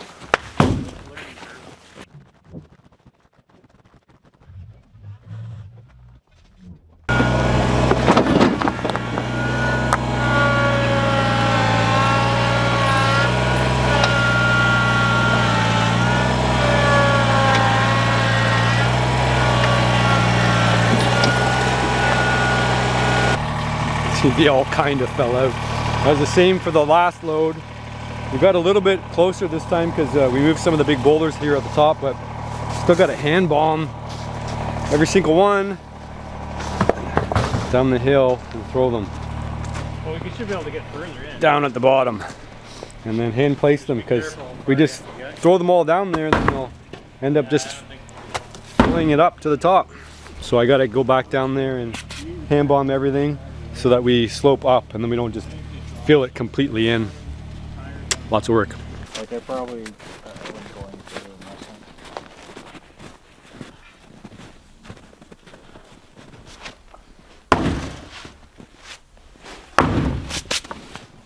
Where do you want them, Chris? Very bottom, and then I'll have to lift them back up.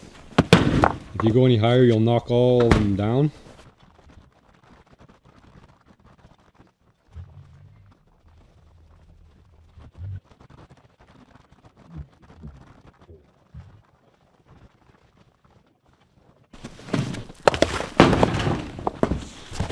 That's your wall. Start of it.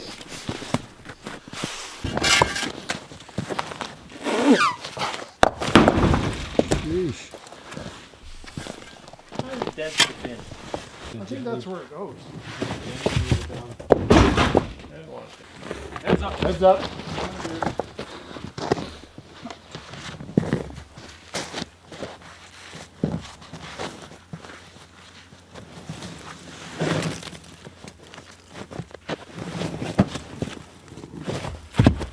That was perfect, actually. Here comes another one.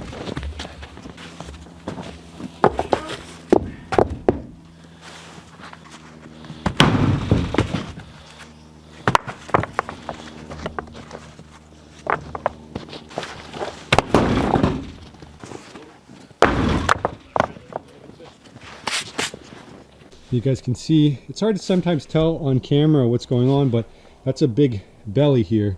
Goes way down and way back up. So the difference in gradient there from the bottom to the top is probably 5 or 6 feet over my head, just in that little section there.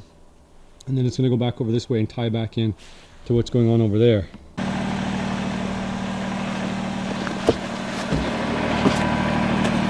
Maybe that'll work. Try it now.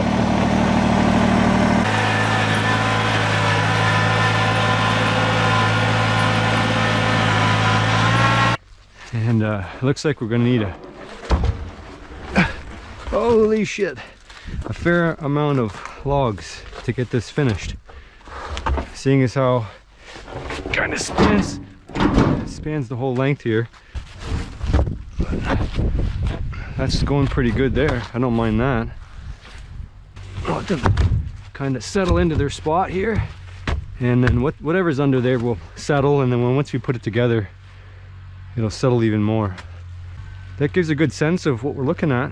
I don't want to walk across this yet till it's all fastened together, because this could slip off at any time and I could shoot down there in the water and have a drink. Because I'm thinking, like, if I want to spearfish down here, what I can do is I can swim down there, and if they're trapped in this little area here, they're going to want to scurry out. But if I come there and kind of block them, then I might be able to get a shot at them. So I'm pretty happy with that. I'm gonna see if I can lift this one. Holy crap.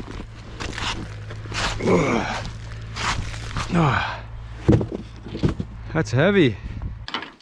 You got it. Yeah, go. I don't know where it is. It's gone. It's in the water now. Oh, I needed that. It's gone No, that's right there.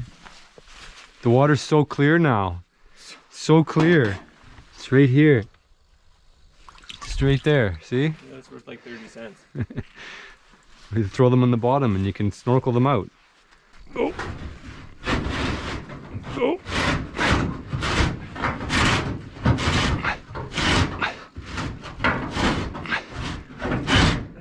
Probably where you want it. It's not on the rail here anymore. That's fine. It's got a big pole though.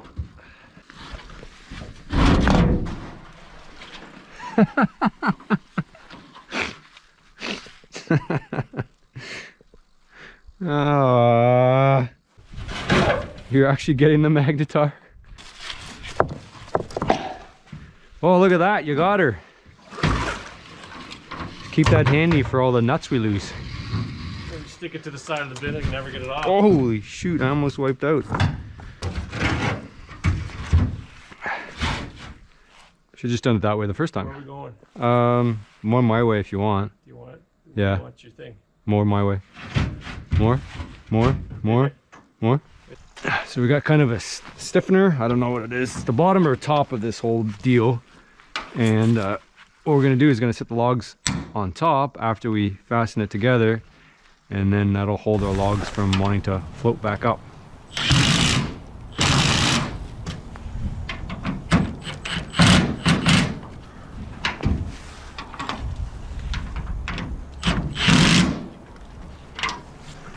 Well, that's a job done. That's probably the hardest part of the whole thing, maybe. Most tedious anyway. See, the aerator's finally working. It's not even facing the sun. Finally, the sun's out. A lunch break on the solar panel here. Nachos and crackers. Gonna get this aerator set up. Might as well, because we missed the ice skating season on the pond.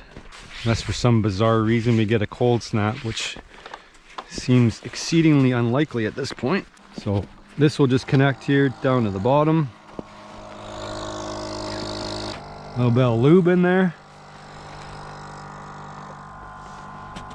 Hopefully it'll slide right on.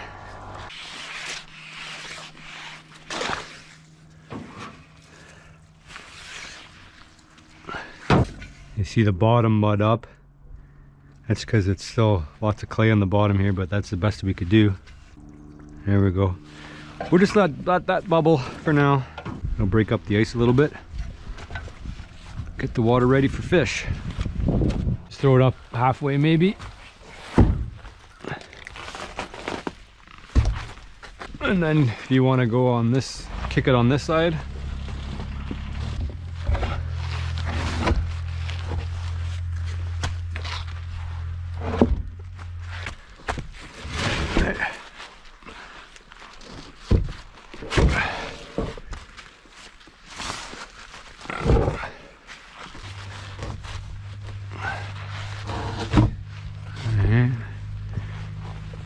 Now, might be able to scooch it with my shoulder here. Yeah.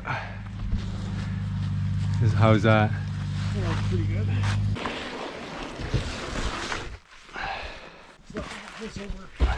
Oh. Which side are you going? Yeah, we'll go the other side. You guys should move it. Alright, so we drop it down here. And then we'll fix it. Maybe. Okay, can you shove it? Nope. Oh, it doesn't, it's just shade, right? They're gonna come in and out? You think so? Of course. For sure they will. Could switch at the end. Might not be long enough. Oh, it's already broken off. That was good. You grab that?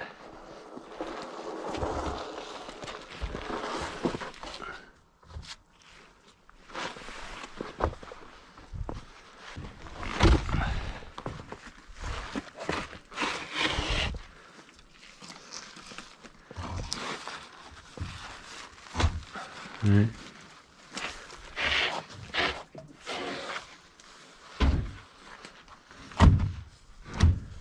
Like right there. Ready? Yeah.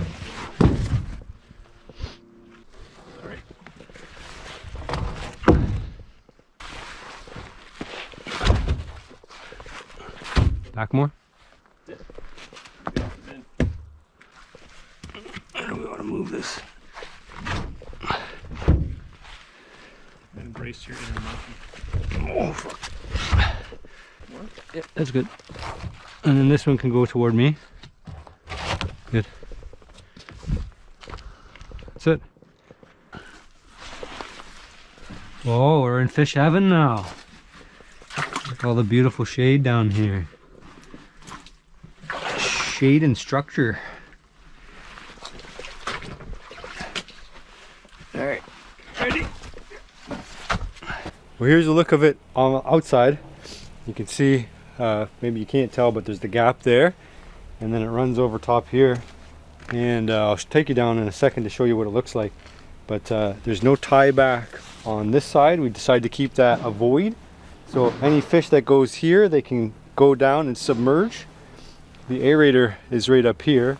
So we might switch the aerator to be down there.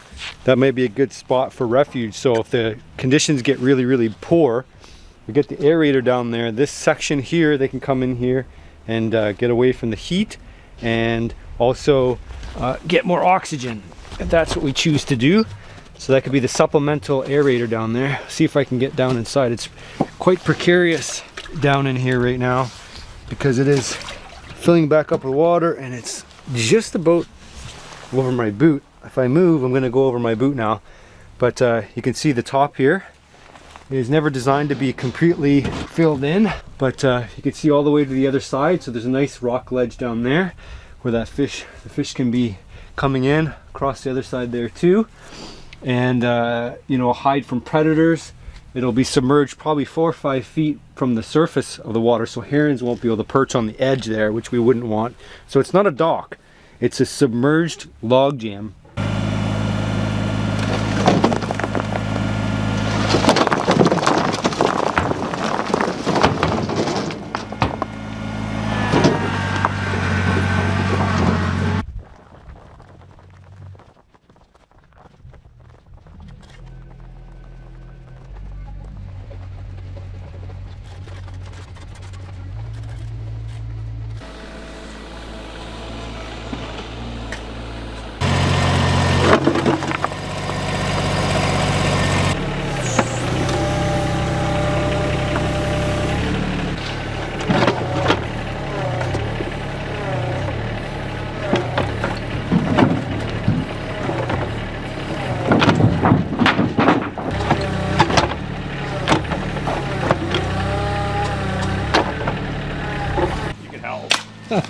I'm helping.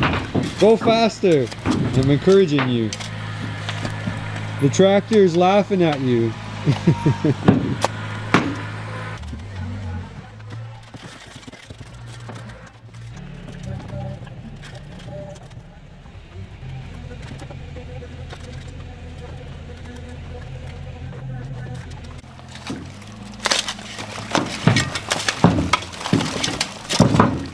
You're halfway there.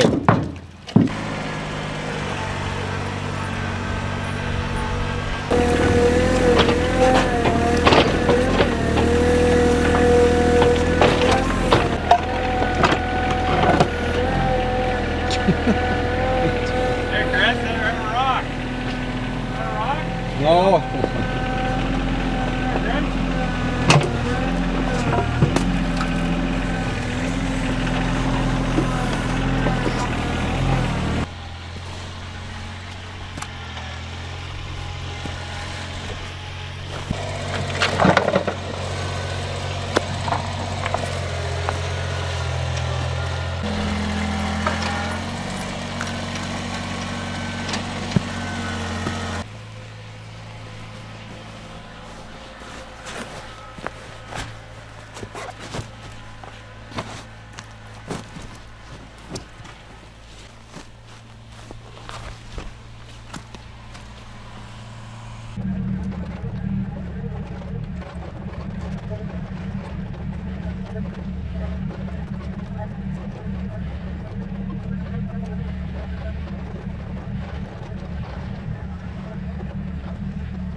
This is overnight. It rained again, and it rained like all day forever.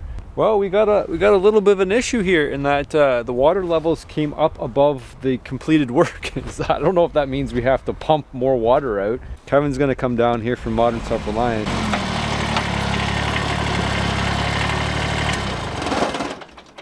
It's a little deep. Well, we're gonna have to assess the situation. I don't know. We were planning on trying to wrap it up today without having to pump. But I don't know how we're gonna reach, like we haven't completed the corners here. I mean, just joining this series, we are remodeling this pond. This pond was a mud pit and we're trying to turn it into a trout pond, trout habitat. So we've been lining the entire pond with fieldstone and geotextile. So where we're at right now is we sunk a giant 10-foot drain bin down to the bottom. That's gonna keep the walls at the back from collapsing because it's sheer all the way down.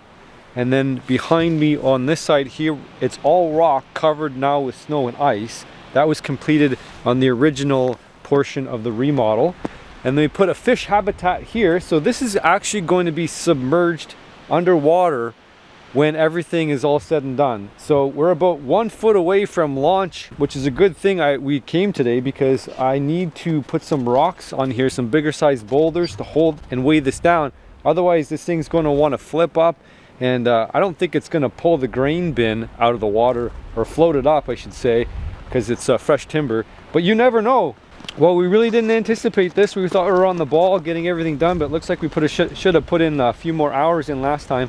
I'm just walking on top of the fish habitat here right now. The pump, so just for orientation purposes, I'm at the high end here of the pond, and that entire area here will be completely submerged in water.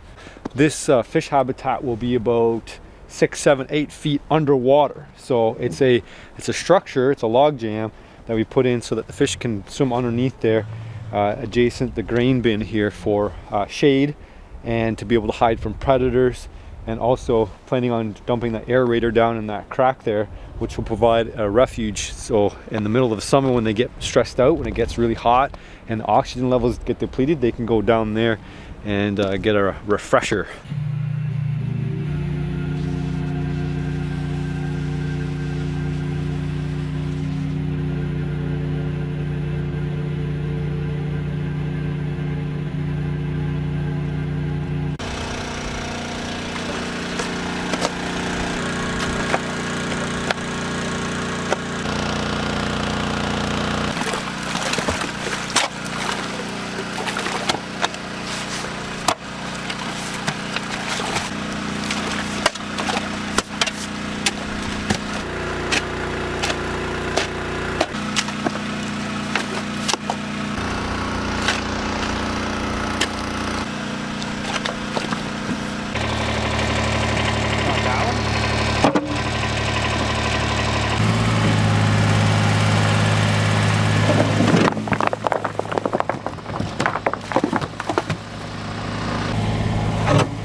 Well, we definitely got our work cut out for us on the Cabela's Bass Pro food plot. I guess we can call it a food plot. It's rapeseed and some other clover and a bunch of stuff. It used to be over here, home of the infamous rabbit and occasional fox blowing through here on trail camera. But we got to get that all planted out here. But obviously we got to wait for spring for that. It's shaping up pretty good here. Keep at it and get 1 foot in front of the other, and we'll get her done. So we're trying to get a little bit less labor on this side. Most of the other side's done to the point where we shouldn't have to drain it again.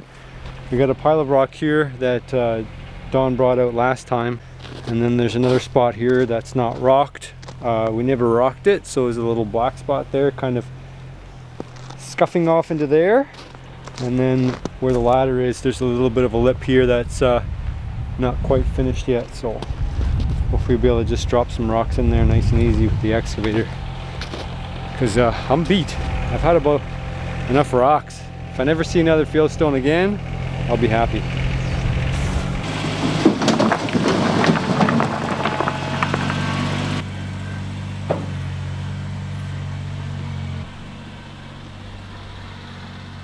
Well, that's another day moving rocks. Moving rocks. We got that sorted out down there in the crack. There's a section over here I'm not going to get to today. It's not going to happen. And then we got another, just a little hump there. And Kevin just dumped some rocks there. We'll probably fill in that low spot there. There's a couple low spots on the other side, but in the next few days it shouldn't fill up enough to cover it with water. But if it does, we can still kind of work with it. It's not crucial that it be bare. We got, like I say, we got all the low spots. I think this side over here, it's kind of it's a sheer wall. I think it's just gonna have to settle on its own because it keeps wanting to, you know, kind of slough off and go down there.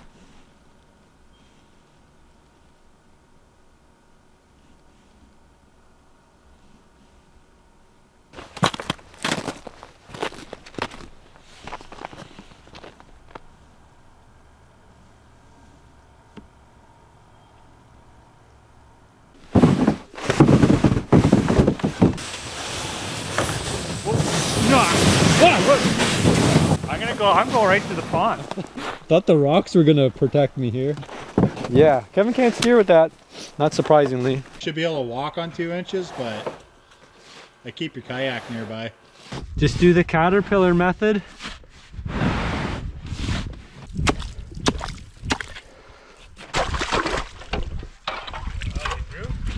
Yeah, I think so. Keep going. You can get closer than that. Real hard lip right there.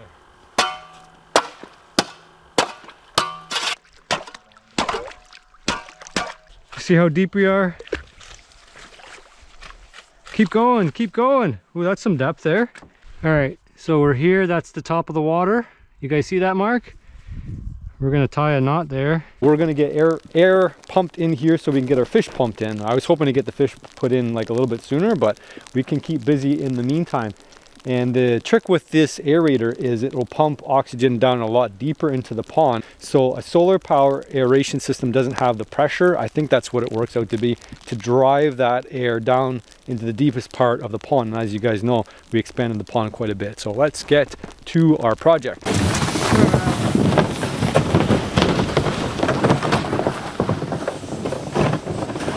And die.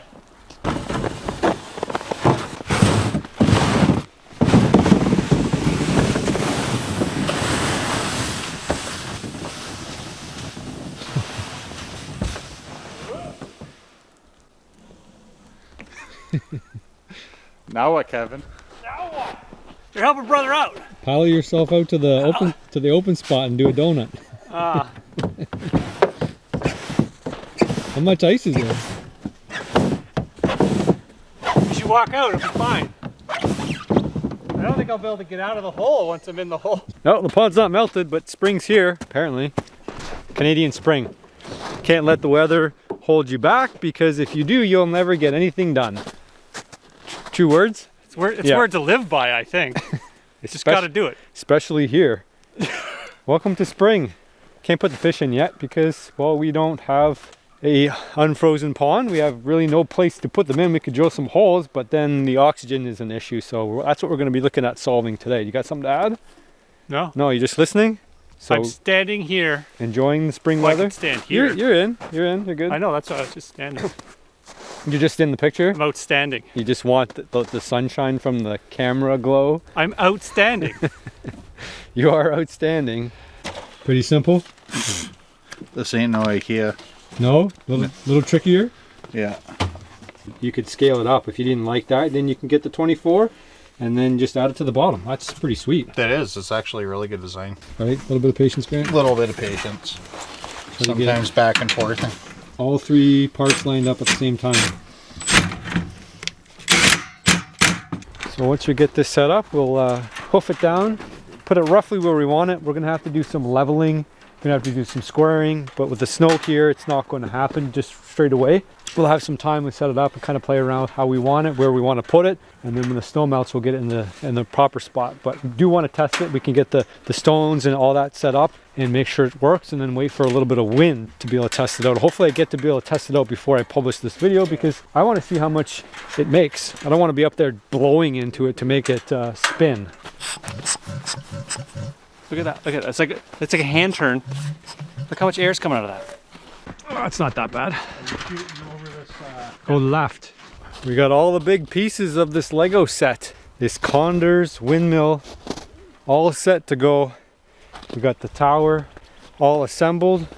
We've got the windmill all ready to go, and we've got the pump with the fin. Gonna chainsaw that out. Yeah, the failed, I don't know, it's failed. The birdhouse. I kind of hit it with a tree. The squirrel house. I kind of hit it with a tree. And yeah, it's seen better days. All right, so cut that out, then we'll maybe put the tower over there and stand her up. According to the instructions, they want you to raise it up 4 feet. So we got the 4-foot ladder, and then that puts the working height, head height. So we should be able to get everything situated from there. We've got a good spot here. If it doesn't work, we can always move it. It's not like a set spot just yet. So we'll see how the winds move. Southwest is typical wind direction for here. It was a little high to work with, but we got it lowered a little bit more and just had to wiggle it on and rotate a little bit. And then we got our air tube that's come up through the top cone, so it's going all the way down to the bottom. And it's a little bit funny how to hook it together here. So we've got to attach it directly to the pump here, and that's going to rotate all together. Well, there's the breeze. We had a slight breeze there to try it. So that went on pretty easy. We got the propeller onto the shaft, and then all we have to do is tighten the bolts here, and that'll sandwich everything together. Hold on. Keep pulling, Chris. It's down. I'm just hold on. Hold me.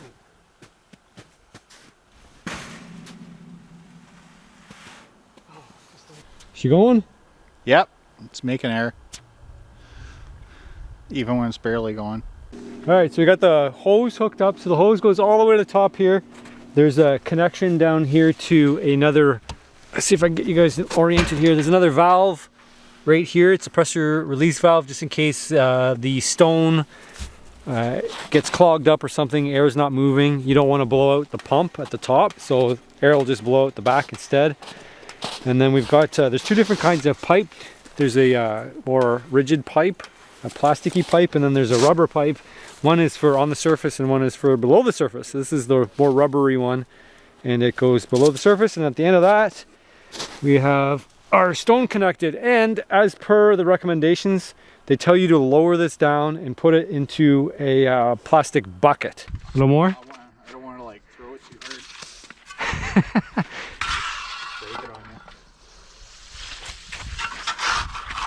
There we go. Keep blowing. Good work, keep blowing.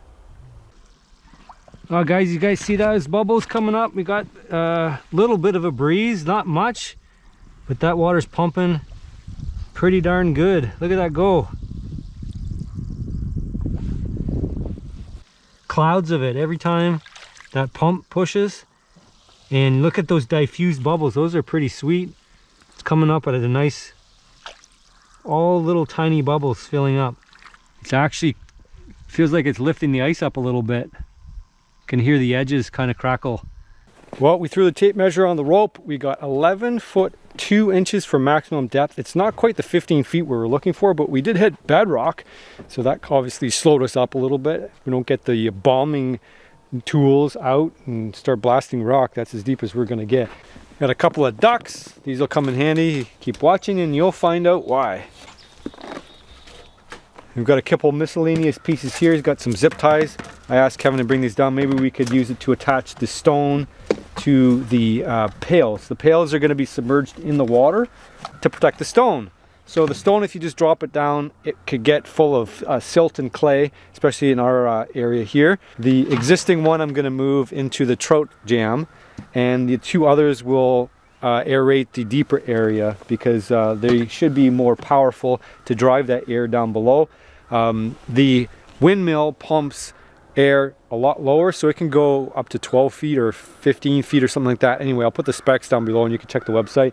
So that just has more power to drive it down lower, whereas the solar, not quite as powerful, so it's more for the shallower ends of the pond. Well, that concludes our bolting together portion of this. Now we're gonna ram that pole in the ground.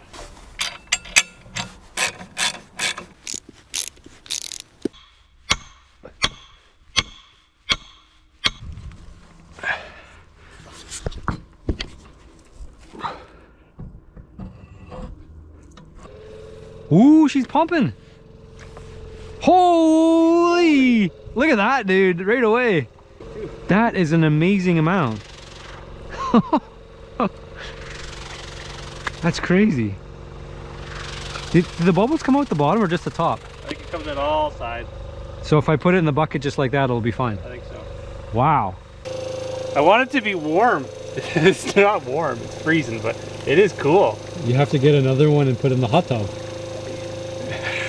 You know what? I wonder if you could split it and put it in the tub. You'll feel like an air tub. That's a good idea. Have the bubble, you'll feel like a piece of macaroni. You can only use it during the day though. That's okay. That's pretty cool. That's a ton of air. It's freezing. Like cold I'm water is. surprised how much air is coming out of that. So just one connector out the back and then a power supply connector. It's all come from the solar panel. The sun is mostly out. It's not quite out, but it's mostly out. That thing's rocking. Smashing that area. Look at that. Amazing. I wonder if you could scuba dive with that thing. You just hook it up to like, it's just pumping air, right? You're gonna make a candle or make a bell at the bottom, hang it, and you could fill up the bell continuously. That'd be kind of cool. The amount of air this thing's cooking out is probably like, I'd say 10 times as much air. And it's got, the stone is so much better quality. See if that rock sinks it. Should sink it. Fill it up. You sinking? We're sinking. We're sinking. Right down to the bottom. There's the bottom. We got bubbles. Lots of bubbles. Means it's good. Look at it go. You impressed by that? And that's exactly where I want it too. So now if you're catching my drift, dude, that's straight up, that's a really wicked air coming up, man. I might have made my string a little short, but that's okay. I didn't want the duck to float around everywhere. I wanted to kind of have him stay in the same place. There we go, Mr. Duck, Mr. Quackers. That's why we put him in a bucket. Look at that clay. See what we're fighting here, guys? And then if we have it nice and clean, then it's just gonna pump more air, that's all. Straight up. I don't know if that camera really does it justice on how much air that's pushing up. Like, if you can compare the circle over there that's being made by the other aerator, and you compare it to that one is 10 times more air. Like easily 10 times more air.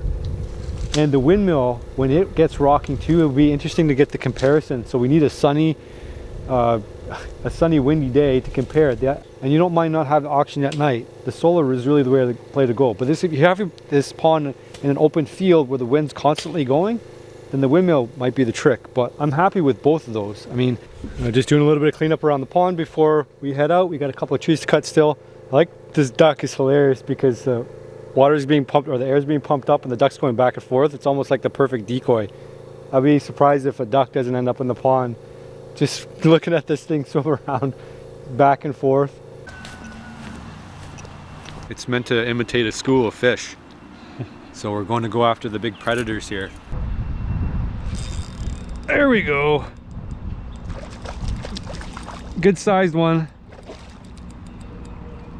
That's what we want. A nice 2-pounder, 3-pounder. Oh! That is a good sized one. That's perfect. Look at the colors on that guy. That's a beaut.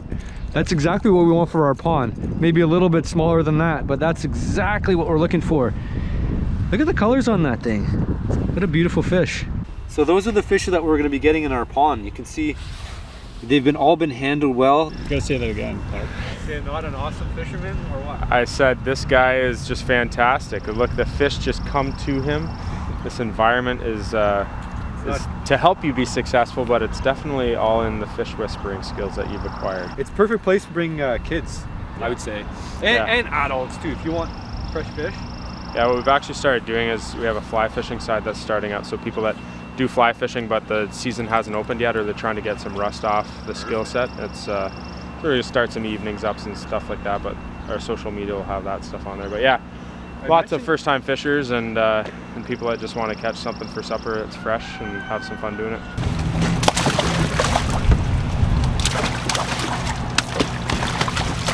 Get an idea of the scale and the size of this. This is I don't know if this is a 10-pounder, but it looks to me about a 10-pounder. Look at my hand, the size of it. Like the eye is the size of my thumb. It's absolutely massive. And so this is going to be lowest. This is going to be lowest loose lowest. We're going to get Clark Spent and loose lowest. Oh my gosh. All right, Lois, come on with me. Loose Lois in the drink. Oh, whoa, jeepers. Successfully launched. She's okay. Bubblegum trout. Uh-oh. No, she'll turn on. We got to get her upright. This is how we do it? Yep. Here we go. What you got in there? Male? Oh, the male. That's significantly smaller, isn't it? Yeah. You lift it up? Or about half the size? No, not quite half the size, eh? So that's Clark Spent version 2. Clark Spent 2? 2.0. Clark Spent 2, loose lowest number version 1. Number version, there we go. Use. So the rest of our fish now are going to be on the smaller size. So you can get 5-inch fish, 6-inch fish. You can get 2-pounders. He'll sell you the 10-pounders if you want, I think, too. So the rest are going to be on the smaller side, the 6-inch to 18-inch or so, mixed bag. Holy smokes! We got some fish in the pond. Ready for the pond. Here's last scoop. That's an absolute. Oh, I'm getting a bath. That's an absolute mess of fish. I don't know what the official count is. We have no idea what the official count is. We're just going by scoops. We've got lots of scoops, maybe 4 or 5 scoops, plus some big scoops. So now we're a bit on the clock here. We've got lots of oxygen. So we're just going to ratchet strap this down there and we'll meet you down at the pond. Hold up, hold up. All right, well, we got to get loose Lois out first, I think. Loose Lois got to go first. I don't think you're gonna fit it right there. This is a small net for Lois. Come on, Lois. She's gonna freak out. Dude. Oh, she barely fits in the net. Okay, and let's go. Come on, Lois. Into your new home. Oof. Okay. Go. Be free. Holy smokes, that's a big fish. I hope you guys can see her swim off. Where's she gonna go? Sit on the bottom? She's never had this much room in her whole life. Is she gonna go right to the trout jam? Let's see. Is she going to the trout jam? She's just sitting right there on the bottom there so far. There she is. I don't know if you can see her, that dark blob. But we got the aerator situated perfectly. I imagine she's gonna go right, she's headed right to the trout jam. She disappeared, she's gone now. You can't see her anymore. Well, I hope that's not the last we see of her. She like completely vanished into the bottom. And if we see him, we see him. Whoops. That guy went for a... Okay, so these are all medium-sized ones. We'll say there's no Clark Spent in there. Those are medium large. That guy's pretty big, but I don't think he's a massive one. There's some bigger ones there. There's another big female, it looks like. Oh, look at them, they got some spunk. These guys are just drifting off into the sunset. That guy's like, what's going on? I got so much room. How many fish was that? We should count. Oh. Was that 4? More than 4. That's probably 6. Okay, let's say that's 5. We'll split the difference. We got 5. We have 6 so far. There's 2 big ones on there. So let's say 6. We'll say 6. We should get an official count. 6. Here, come and help me. Oh, I can't count. 6. The video replay. 7, 8, 9. Come on, 10, 11. There's a big one. 12, 13, 14, 15, 16, and one more, 17. Good mixed bag, small ones and big ones. Well, I can see them happily swimming around. They're still schooling, which is pretty typical for hatchery fish. Kevin's just on the way with the newest addition to the pond, and I'm pretty excited to be adding it. It's been about 4 weeks since we put the fish in, but I've been a little bit behind on my editing. So I do want to give you guys a big, massive, huge pond update, and I want to address some more of our problems. We got some algae, we've got some predators, we got to fix our oxygenation issues. You gotta splash from the other side, just ever so gently on the other side, it'll float over. It's not laying Lois or loose Lois or Clark's Bend, so that's good news. Actually, looking at the dorsal fin, I noticed this is the fish. There was a fish, certain fish, when you throw them in your pond, they become uncomfortable. They don't like the new environment, they don't habituate to it. So this is the fish with the weird dorsal fin. It was swimming around and around and around and around. And I've noticed from having a pond and trout that if you have a fish that's unsettled, it just doesn't like its surroundings, and it just keeps doing really weird things. It's almost like it's cruising the shoreline to find an exit. It just doesn't like where it's at. So I think this is the fish. We had Clark Spent, the original Clark Spent, do the same thing. He never fed, he kept swimming around. I threw feed at this fish too, and this fish didn't eat either. It just completely ignored it. So I think this is one of the fish that was just not happy. Oh, I just got a whiff of it bad. So I want to give you guys a quick update on loose Lois. I came out to check. We had 1.5 inches of rain overnight, and the majority of the fish, they're doing really good. They're kind of swimming up on the surface. I noticed a lot of them were quite hungry, so they're feeding. But Lois, it's kind of make it or break it for Lois right now. She has found a nice comfortable spot, and she does circles around and then it comes back and rests again. And she's not really totally responding to danger. Like if I can go pretty close to her and she doesn't react, so that's not a good sign. She came from a highly oxygenated environment, but when you get a 15-pound fish and she has to work a little bit harder for the oxygen, it's tough. So I want to show you, if you see her right there, we'll see if she reacts. We don't want to startle her too much. I know she hasn't fed yet. I've tried to throw some feed down and she hasn't grabbed it. There's actually food right in front of her face right now. But she's getting, a little too comfortable for comfort. Like I should not be able to get that close. I will say that her color is getting better. She's darkening up a little bit.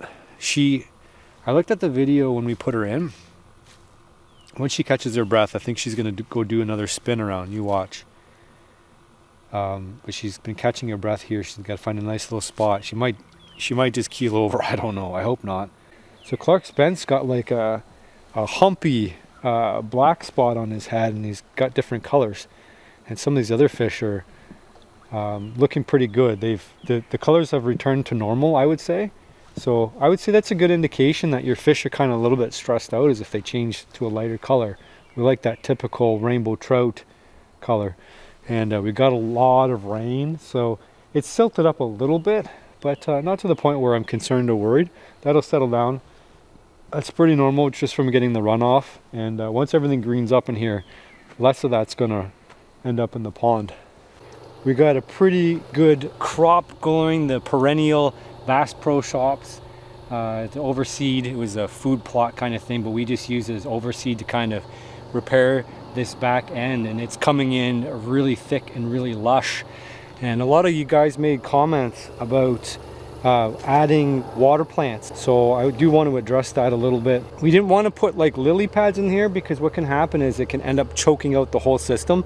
Lily pads may end up still getting into the system, but we don't necessarily want to encourage that. Somebody suggested we could do some floating lily pads, but if any little portion of that root gets down to the bottom, it's going to spread and it's going to choke it all out, and then we won't be able to fish in it. But you will notice here something interesting happening. Oh, besides the fact that there's like a whole bunch of little tiny tadpoles forming in here, is that you know, nature will pretty much do what it needs to do. So we've got a little bit of a shallow area here. This is where the heron was doing a lot of fishing. I've got something for the heron. Actually, I'll introduce a little bit later. But you can see there's some cattails growing here. And that's just from the simple fact that there's cattails around here, and the fluff will travel a long distance, and basically it's planted itself here. I actually see quite a bit of water plants. So what's going to happen, because we've made it so that it's really super deep, these plants that are fixed here won't travel off into the middle and then choke it all out. You can see how small it is. It's like a loaf of bread, actually. It feels like a turtle. It kind of looks like a turtle. You know how easy this thing is to hook in? You thread that thing in and you just push, that's it. And it blows air, then you gotta put the stone on. But that's it. I already played with it a little bit, and I was like, that's it? That's all there is to it? And then it's got this little push fitting, and you can disconnect it. But yeah, depending on how long you want to go. Easy, really easy. So here's a little hint on how this is going to work. We got a ton of piping, and look at this little tiny thing here. This is the latest Condors Nature's Pond Care product. We're going to get that fished out, and I want to show you just what this thing is all about. Yeah, maybe. I only got one hand. Kevin can grab it. It's not heavy. It's about the size of a shoebox. Well, but what's crazy about it is it's really quiet too, because it's so heavy. Like it's like a cast aluminum. It looks heavy. Heavy duty, right?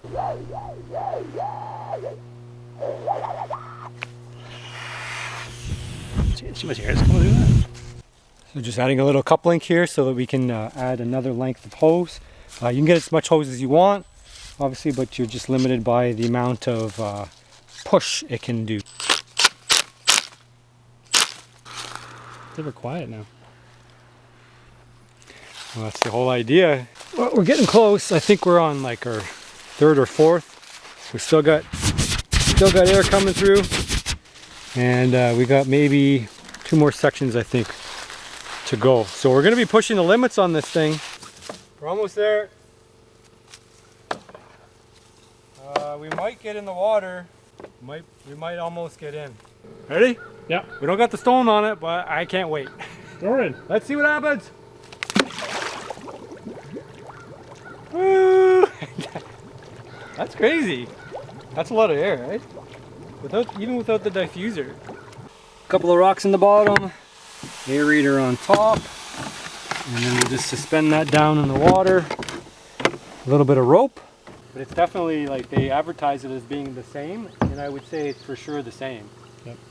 Except, you know, if you plug that into your house or whatever, if you got an actual supply of power consistently, you can pump that much air all the time, whereas this obviously only works with the sun. But you got to go with what you have, right? So if you just have sun, hey, you're good. If you just have wind, you're good. And if you got, you know, all three like we've managed to figure out, then you're even better. You've got all your bases covered. So check out naturespondcare.com. You can pick out what product is best for you. That's the smallest one they make.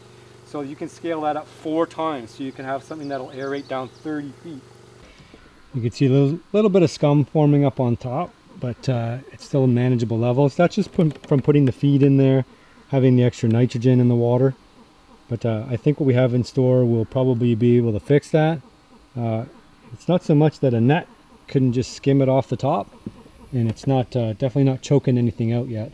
Never actually fed the fish while I've been in the pond, so one just surfaced right behind me.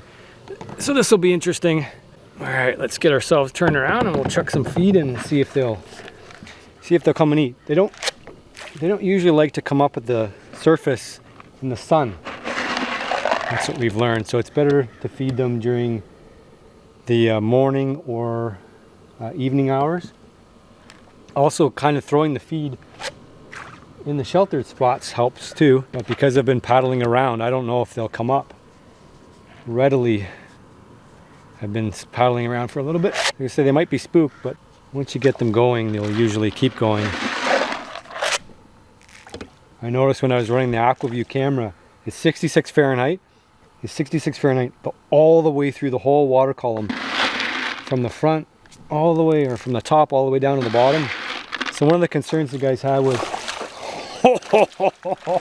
holy. Woo. Oh, you see that one get airborne? Oh, these guys are loving it. Look at that. That is hilarious. I think Kevin said he didn't quite feed them yesterday. Oh, holy. They're getting freaking airborne, man. They are a little bit spooked by the boat here. Oh, they're gonna come right up. Oh my gosh. Great blue heron, that's from Bass Pro Shops. This is exactly what a blue heron looks like. And traditionally people would use these for duck hunting. And what you would do is you put them out and then the ducks would feel at ease, because herons are very territorial. They do not like people. They do not like other herons. So we're gonna use that to our advantage. As long as we don't put this out during the mating season. There we go. And then simple as just sliding it over top. And then we've got Mr. Great Blue Heron. You guys can give him a name. Apparently last video I failed on talking about laying Lois. Oh, there's laying Lois. She's right over there. She's gonna swing by. I'm not allowed to say her name. It's a drinking game. You guys can do whatever you want with that. There she is. There is the big female. And then Clark Kent, Clark Spent too. I haven't seen him. Oh, that might be him. No, that's probably not him. There are bigger fish than that in here. So satisfying.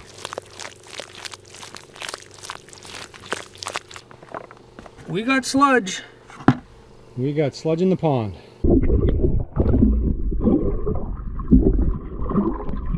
We got some algae problems and I've got a solution. Oh, there's Clark Spent. I can't believe it. I hope you guys saw that. That was the giant male just swam by. Holy smokes. I haven't seen him in a long time. Our Bass Pro Shops food plot. Probably anywhere here is fine. Get the goop out. There we go. Look at that. Looks like baby poop. Whoa. All right. Oh, nice. Right on my sock. Beauty.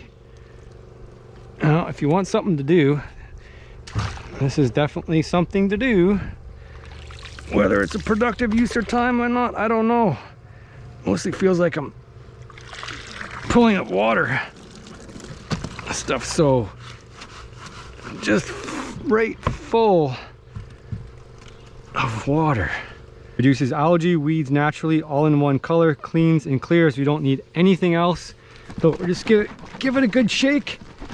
And then we're gonna try to get ourselves over our Condor's aerator over here, if we can. And we're gonna try to put in half of this.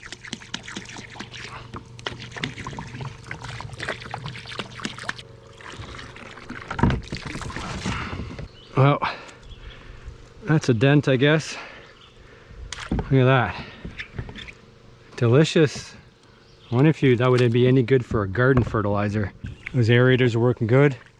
I fired up this other one. This is a battery powered one. I wanted to make sure it was running all right. There we go. We'll let that Nature's Pond Care do its job. Well, it's been about a week or so. We're told to give it 2 weeks, but I thought I would do an update anyway. Water clarity has improved quite a bit, but the amount of algae is on the top. It looks like it's about the same. It's also concentrating because the water volume is not as it was before, because it hasn't done what I hoped it was going to do. When I add the rest of the bottle, they did tell us to use the entire bottle based on the volume, 80,000 gallons in this pond. And I've got another special tool I bought today to kind of deal with the algae.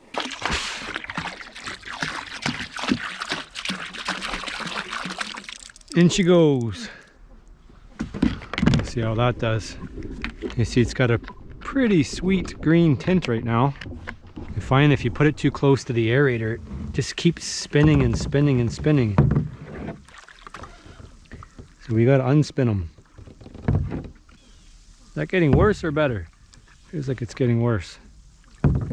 That's under the fish jam. The fish jam we haven't, the trout jam we haven't seen too much of lately. The other heron hasn't bothered to come out here.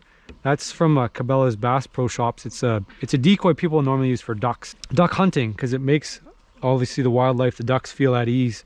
And then we've got our other wood ducks here, and they're just guarding our pumps. So if we want to pull our pumps up, we can. But otherwise it looks good. The water levels are not too bad. We're at about the level that we should be at. We're down about a foot, but not too bad. Our Bass Pro Shops food plot's coming in really nice too. It's almost a shame to be walking on it, but I gotta get over here. It's coming up lush and green.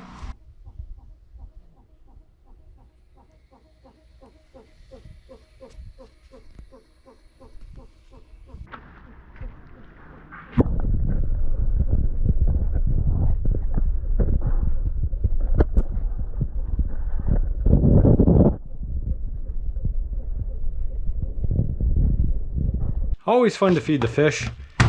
We're gonna go light right now because it's pretty hot. It's been hot all week. We want to do evenings only. Evenings and mornings. It is afternoon here right now. But we'll toss it into the shade here. And we should get a good reaction as long as their fish have lots of oxygen and they got good water quality and a good temperature. And I would say, yeah, they are doing just fine.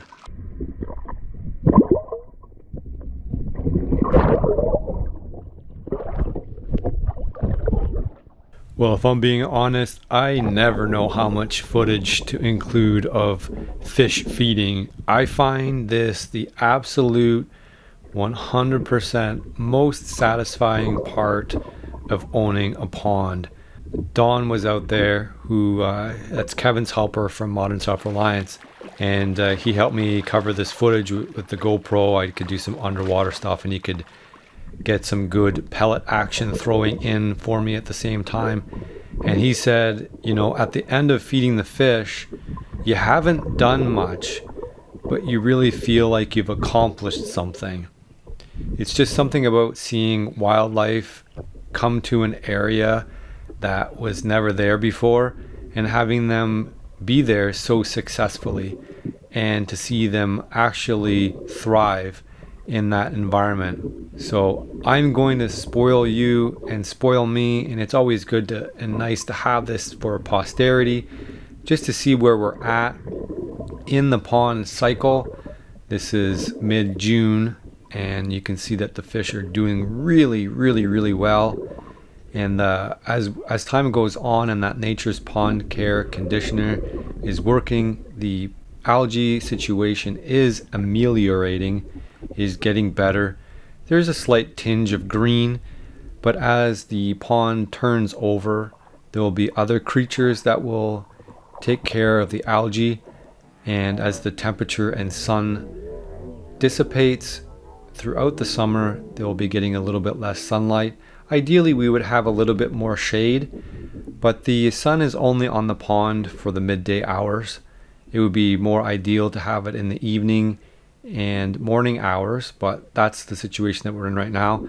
We do have the benefit of having the sun around so that we can collect it for powering the aerators, and so you can't have the best of everything. We do try to set the stage for success, and we have planted some trees around the edge that will grow up and help shade the edges of the pond as time goes on. But you can see these fish are happy and healthy. The water clarity is a lot better than it was last year. It is not perfect, but we will work on a couple of projects later in this video, which will show you me taking your advice to add some aquatic plants. And it turned out to be quite an extensive project, but I think you guys will find it super interesting, and maybe someday you guys will be able to incorporate that into your pond projects. There's the big one right there. I think that might be Lois taking a drive by. I hope she's feeding. I don't know if she's feeding. That's the thing. It's hard to see her come up and grab food. She's not as aggressive as the other ones. There she goes, right over there. I actually got 3/4. I'm a sucker. I like to watch them feed. 3/4 all at the same time. The sun's out, so they might not hit these as hard, plus they've already eaten once. Look at them go. It's voracious.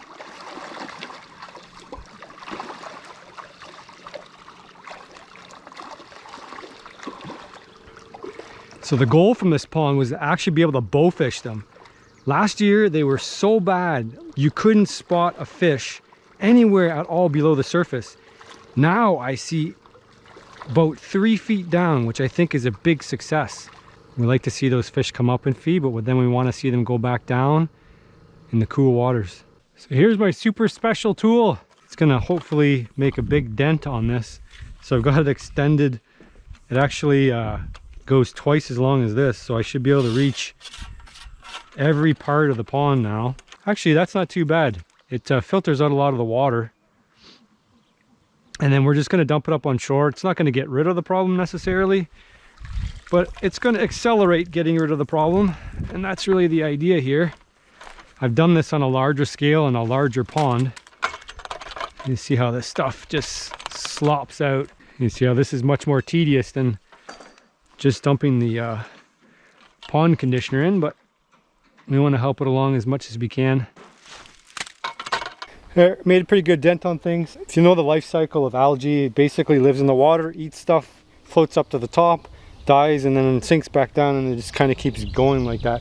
So any nutrients you can pull out, any seed algae you can take off is obviously going to be a benefit. I didn't get everything.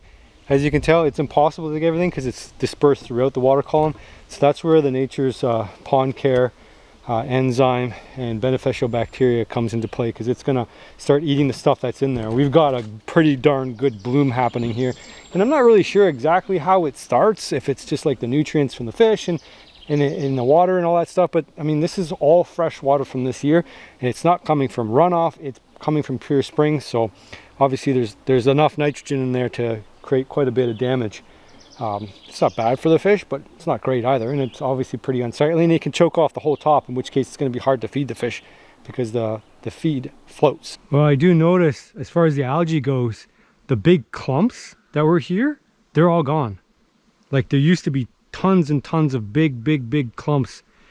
So I'm guessing that the fact that it's not super ultra clear is mostly because it rained so much in the last few days, and that's silted everything up, because it looks like the green color minus all that algae on the edges, and there's always a green tinge to this water anyway. So I think the Nature's Pond Care actually did a pretty good job. I like hanging out here in the shallow part. It's a little tricky to see my fly on the water with the condor's air going, but I can actually see it right there. If the fly doesn't work, we'll have to go to the spin tackle. Oh, there's a fish right there. That was not on the surface though. That was oh, we got to keep it away from the duck. I don't know if this fish thinks it's hooked yet. I was using it more as a streamer there. Oh, it's a big one too. Oh, I got to keep it away from the ducks because, as you guys may or may not know, they are anchored down to the bottom here. So we're going to play this fish out. Oh, stay away from that. Oh, there we go. It's a perfect eater size here. I can get him in. There we go. Beauty. Check out that trout. What a beauty. Wow, that's great. Look at that fish. Beauty. Good hook right in the lip there. Whew. Well, he's not going back in the water. That guy is going to be our food here. Look at that. What a beautiful fish. Perfect sized eater. You guys should get yourself a pond put together too. Linden Trout Hatchery. You can pick these fish up whatever size you want, pretty much. There we go.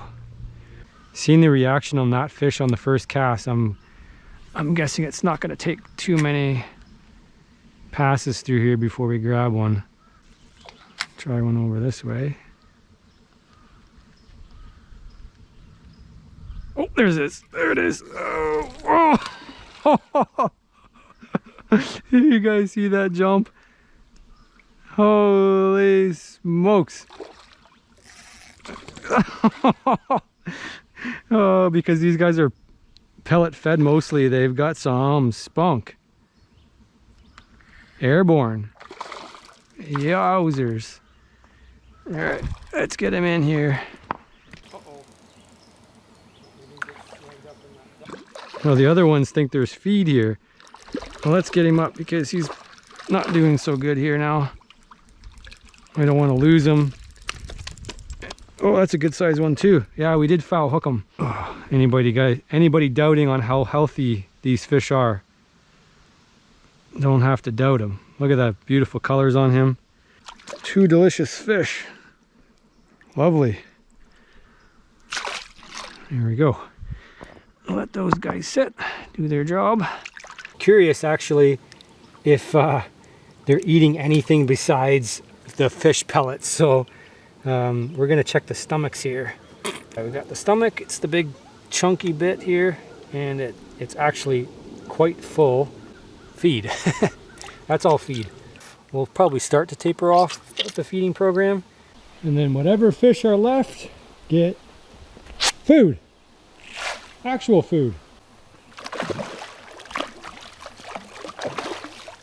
So you guys have been bugging me, and rightfully so, for a long time to get aquatic plants in to deal with the excess nitrogen. So here we go. We got 3 pool noodles and a kid-sized pool. This is about a 4-foot round. You can use whatever size that you want. And I'm going to start first by punching a bunch of holes in the bottom. Next we have the Geotextile. You can use probably some landscape fabric for this portion of it. But the main idea is that you don't want any soil that you put into the bottom of this to be seeping out into the pond. You want to be able to keep it in there. So I'm cutting out a generous sized portion, put it down in the bottom, and then to hold it in place, add some pea gravel. Now this pea gravel is going to end up being a little bit of my nemesis, as you'll see, but every project is kind of a learning process. So now we're going to add the pool noodles. The pool noodles are going to provide flotation. Since we've punched holes in the bottom, it will leak up through the geotextile, and it will tend to make it sink, but we do want to provide a little bit of buoyancy because we don't want this to sink all the way down to the bottom.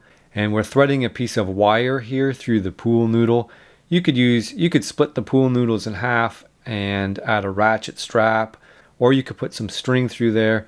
On the second go around, which you'll see as this project develops, I used an arrow and I attached a piece of string through it with a little bit of electrical tape, and then I pushed that through the pool noodle, and that worked rather well.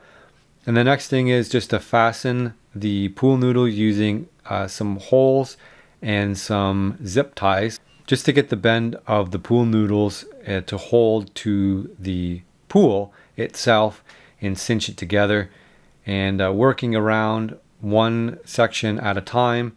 I found it a little bit tricky to use just the wire because the pool noodles, want to go back to straight even if you try to bend them. So I'm getting them all fastened around the lower edge of the lip of the pool, and then you can see now we've folded the material back over top of the noodle and then back onto the inside of the pool, and then we put the pea gravel over top of the excess. So that'll make a nice clean seam that won't be visible once we add the plants. And so the idea, as you can see, is it's going to be a floating mat of whatever aquatic plants we want to add. And this is because we don't want the plants to just spread willy-nilly across the whole pond, choking it up, such as if we added lily pads. And this will be able to move around in theory without sinking across the whole end of the pond, and will function as a vacuum to suck up all of the excess nitrogen so that it doesn't become feed for the algae. And as you'll see, there's quite a few things you have to adjust in order for this to work properly and for it not to sink. All right, we're gonna get to our neutral buoyancy now.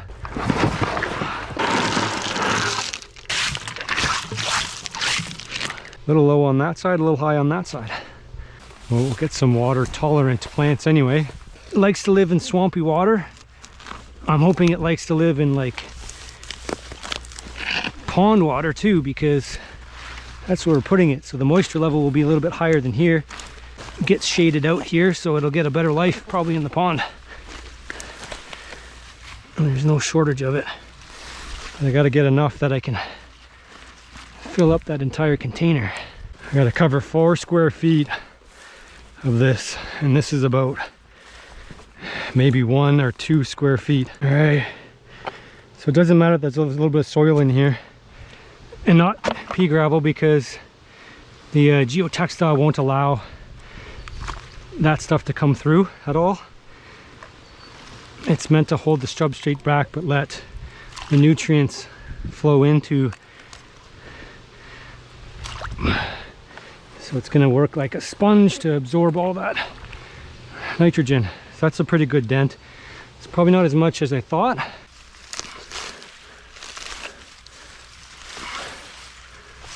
Oh, that's a heavy one. Oh, nothing here. The only ones I know about are way, way that way. Oh. Okay, here we go.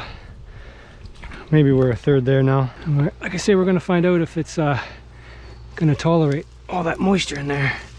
It does in the spring anyway. If you're planning on doing this pond project, I would highly recommend you start off small. Of course, I started off big, go big or go home, but that put me in a place where I was slaving over this basically for 5 hours because I had to source the materials really far away from the project. I thought there was some stuff closer. It just happened not to be. If you can pick it up by car, I would highly recommend you do that. But I will provide instructions for a much smaller project along the same lines.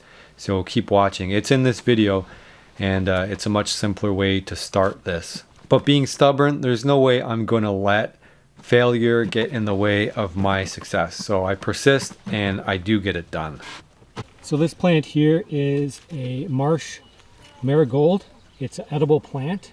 So if it sticks around all till spring, we can eat the leaves here. Well, I don't know if I would do it this big again, but that's 4 feet circumference or something like that. It's a miniature big kiddie pool. It's not the smallest one they make, but it's not the biggest one. That was a ton of work. You see, it's a nice big bowl of salad. The only problem with it is it doesn't float. So it's going to be sucking moisture up from the bottom here up to the top until I can figure out the flotation situation. A lot of the materials I picked up for this project for Princess Auto. So another trip to the store, got some pool noodles and some paracord. This time I grabbed the giant sized pool noodles, the adult sized pool noodles, and did another run. You can see I used the arrow to push it through, and then there was just a matter of cinching it around the outside. And the idea is you don't want this thing to tip over and have your salad end up in your pond and disperse everywhere, because that's going to be more problem than it's worth. So let's see if it floats now. So the first noodle was just like the baby noodle. That's the 2-inch and a bit. And now we got the 3-inch and a bit. So we've got a 2-inch and a bit and a 3-inch and a bit. And we've got like 200 pounds of stuff in here. So hopefully that, I just don't want it to tip over. I would let it fill up first. Well, looks good so far. Don't let it go. Does look good so far. It's a little low on this side. This was 5 hours of work to get this set up. So unless you've got a giant, massive pond, kind of like I do compared to the kiddie pool, this is the size that I would recommend that you try, like on a miniature pool. This is a 2.5 gallon pail. It's not as deep as the 5 gallon. I don't know, it's somewhere between the small version and the large version of the pail department. And I'm basically going to do the same thing, punch holes in the bottom, and then I've used my arrow to thread a piece of paracord through. And this time you only need 1 pool noodle to go around the 5 gallon. It's actually a little bit long, so it has to be trimmed. And then it's a lot of fiddling around. I ended up using a couple of zip ties to get it held in place before I could cinch tight the paracord. And then I'm doing this a little bit different than the other one, and I'm folding the geotextile around, untucking it up underneath the pool noodle instead. And for this project, you will actually need a little bit of pea gravel or some stone or some gravel of any kind or sort, because you'll want to get that balance set up properly. So it's just a matter of getting it to be neutrally buoyant, and then you don't want it to be tipping over at all. And then just test to see how much gravel you need to keep in the bottom of it to keep it from spilling over. You can see this is a lot easier. The ratio from pool noodle to pail is a lot better, and this is the adult size pool noodle as well, which I would recommend. And then from there, just let it fill up and see how it sits. The Geotextile is obviously the preferred fabric. It's a lot more durable, and it will let the nutrients flow up through the bottom, but I think you could use landscape fabric as well. Well, as you can see, all of the surface algae is all gone. There's still a tinge in the water. Obviously, it's still kind of opaque. So we're gonna dump this in. This is food grade dye, the Nature's Pond Care blend. We're gonna go over the aerator, and we're gonna get that all dumped in there. It's gonna make the water a nice blue color. Look at that go in. And then that's gonna provide shelter, shade, and then the algae is not gonna be able to proliferate. And that in combination with our plants, we should be in good shape.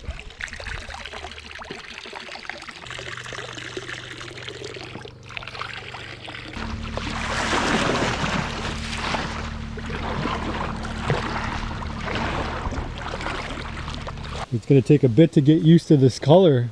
It's much more blue than it was before. It used to be a tinge of green, but that changed it a lot. So after dyeing the water perfectly blue and probably messing up any chances of catching a fish, because the fish aren't going to be able to see a lure, I gave the rod to my dad because he was up for a visit. Thought it would be fun for him to catch a fish and do a fresh fish fry. But after warning him about all the different places he might get snagged, including the line from the ducks running down to the bottom, the aerators, and the fish jam, as well as the rocky shoreline, he had a little bit more frustration than success. I don't know. What's going on here? Oh no. What is that? Sinker caught on it? Or am I snagged? It's because I didn't start reeling right away? Well, you can't hit the bottom because it's rock. Uh-huh. Well.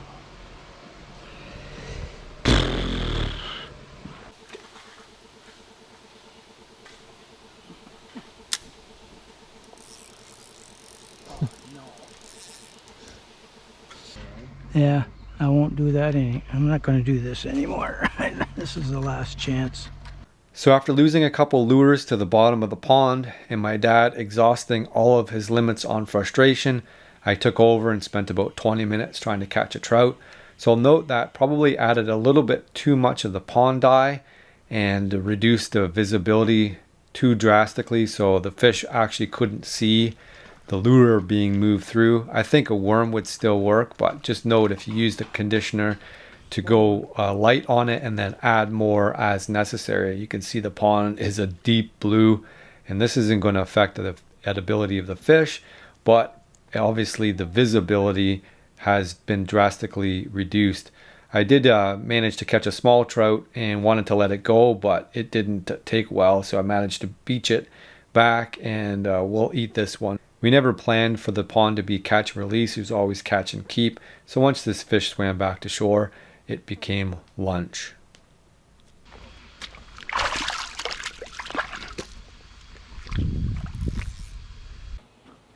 There you go. Perfect.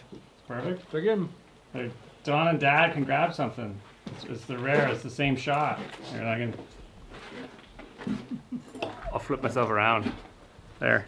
I didn't get any bones. That's my biggest fear, is getting a fish bone stuck in my throat. All right, guys, well, welcome back to the world's largest and most effective maggot feeder. Right, so then we have a way to pull it this way and that way. And then even when it's raining, those bot flies can be active. They're gonna have a big freaking party in there. can see naturally it wants to head that direction.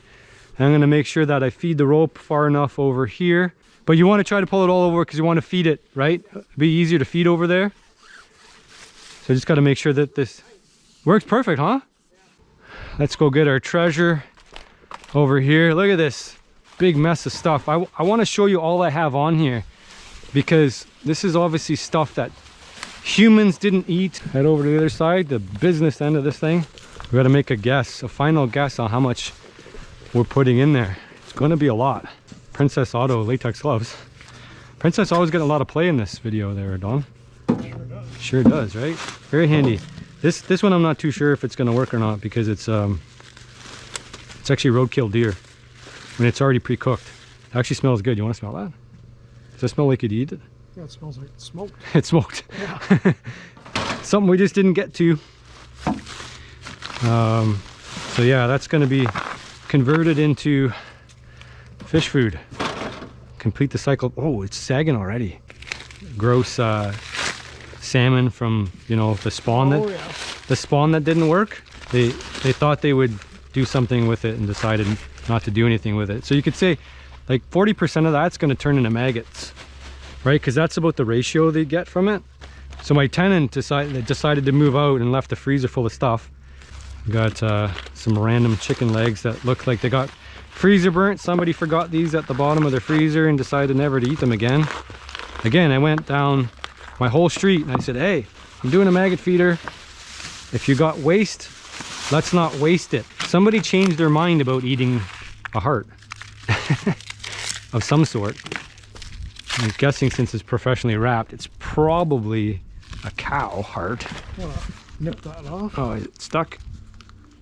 Oh, I don't even know what this is. That is an absolute mystery to me. Can you tell what that is, Don? Oh, I know what it is. A carcass of some sort. It's a back end of a beaver. Oh yeah. Yeah. That is a big weight of stuff. That is a big weight of stuff. Like we're 80 pounds here, at least 80 pounds. This is that's a carcass from in here actually. That's rainbow trout leftovers. So is your mouth watering, Don, or not? No, but No, it doesn't smell yet. No, so, it's all fresh meat. So it's all fresh and frozen mostly. Yeah, fresh so frozen meat. a few days from now. No, you won't want to be around for that. Oh, look at that. So I saved this because in anticipation of doing this. And this is some, I don't even know what that is. Looks like some wild game that somebody shared with somebody else and didn't want it. What that is, freezer burned something or other. There we go. You know, at this point you don't care? It's not like it's... No, it's not rotting meat. It's not rotting meat. And No, it's it's not, just... And it's not even thawed out yet. No, so it's frozen. It's not going to make you sick, but you're going to wash my hands. Yeah, you're going to want to wash your hands after. Oh man, this is going to be the most epic ever. Do you know what that's from, Don? That should look familiar. Yeah, these are from the pond. They're from the pond. Yeah, those are the ones that died. They they died out. You think I can... Wow, we can try, see what happens. Oh boy. Oh boy. Oh boy. Oh boy. She's full to the brim there, Donsky. Is it gonna stay out of the water? That's the question. Want me to go start pulling? Well, you might as well go. I don't think there's any turning back now. Yeah, it'll be deeper over here in this corner. Shallow here. The fish will still get it there. I think that's good. We'll leave it there. That's done. Oh, that was a 3-hour job. We got 250 pounds of meat rotting over top of our pond. I have noticed that there is not a pungent smell yet, but I am just on my initial approach here. We're going to check on the progress of our maggot feeder. And as you can see, we have a lot of fly action going on. Take a big sniff, and I can't smell anything, but you can be darn sure that those flies smell something. So we're going to drag it over here and find out what stage of the maggoting business that we're in yet. We're hoping we're going to have lots of egg activity. We should be able to find the eggs on top of the meat if we look carefully enough. And now is a good time because, well, it doesn't smell repulsive yet. It is going to be getting pretty darn close here now. We did put the meat in frozen, So that's probably taken a half a day to a day. We're on day 3 right now. So this is when we really should be starting to see the, oh, yep, never mind. I got a whiff and it ain't good. Oh, not good.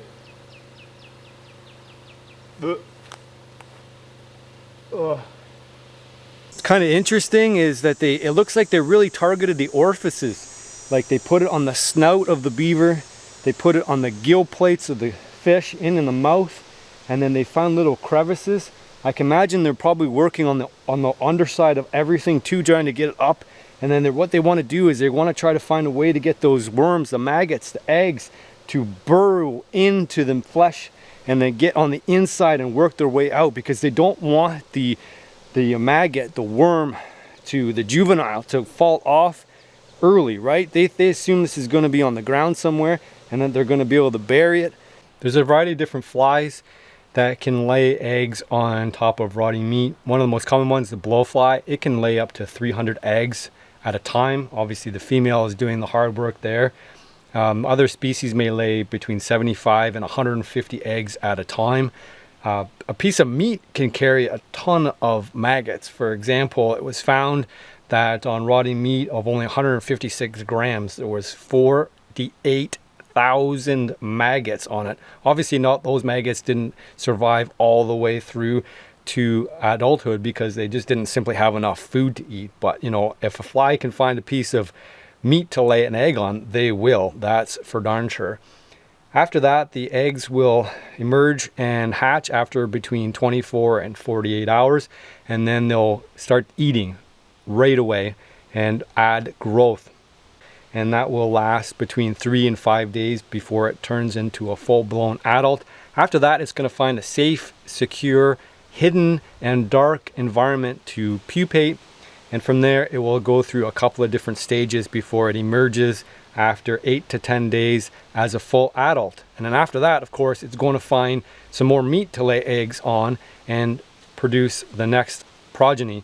If this happens too late in the season, the fly will not hatch because the temperatures won't be conducive for its survival and will simply lie dormant until next time the temperatures rise enough that it could actually survive and complete the life cycle. So obviously this starts later off in the summer, peak being at the warmest times of the year, because obviously that's when the fly has the best chance of survival. Well, we did do some other improvements to the pond. I figured they give you guys an update, quick update anyway. There's the that's actually turned out pretty good. The floating bog, we'll call that the floating bog. It's you know, you should watch the video. You should really watch it. But the cattails I put in there, they're actually coming up now, and it's designed to take up the extra nitrogen that we put in from the feed. It floats around, it does a really good job. At first everything died off, all of the marsh marigold. That probably wasn't a great idea, although I do see some juvenile marsh marigold growing up now. So imagine if I can keep this intact, next spring that marsh marigold is going to take over, and then after that the cattails are going to poke through. So that's actually been a success. I should have probably started a little bit earlier, but it's taken off now. Look at those fresh new cattails growing up. Now you might be able to hear the light motor of the Condor's aerator. That's from Nature's Pond Care. It's right here because it's overcast today, so it's struggling to have enough solar power to get going. We added a swamp down here, and you can see it's not quite connected to the main pond. There's a little bit of a ledge there, which I prefer because I want this whole area here to fill in with cattails. So this is going to be the nitrogen recovery area. Oh, that's a big one. Oh, that's a big one. That is a freaking giant. Holy. Oh. Holy. Jumpers. I don't know if that's Clark. That might be Clark. I don't know. Oh, I gotta keep him out of the... Holy. Gotta keep him away from the ducks. Oh no, he's gonna... Jeepers. Stay here. Holy. Jumping. Holy. Holy smokes. Stay here. Oh. Oh. Holy smokes.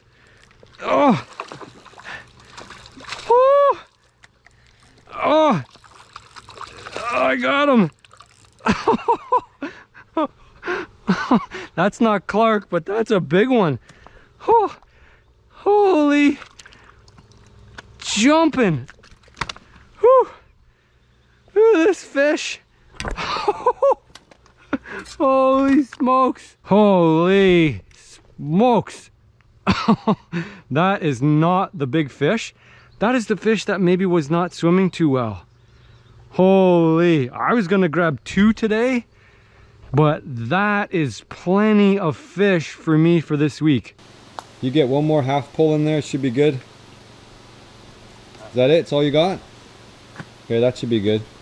What, you get some offenders there? Yeah, there's probably 3 times as many flies on there as last time.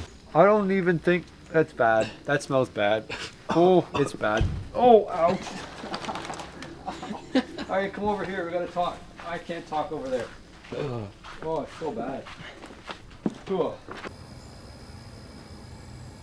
Oh, the frog just ate one of those bugs. See it? Where? Right there on the rock. It's got it in its mouth. You see it? Yeah. It just ate one of those bugs I threw in the water.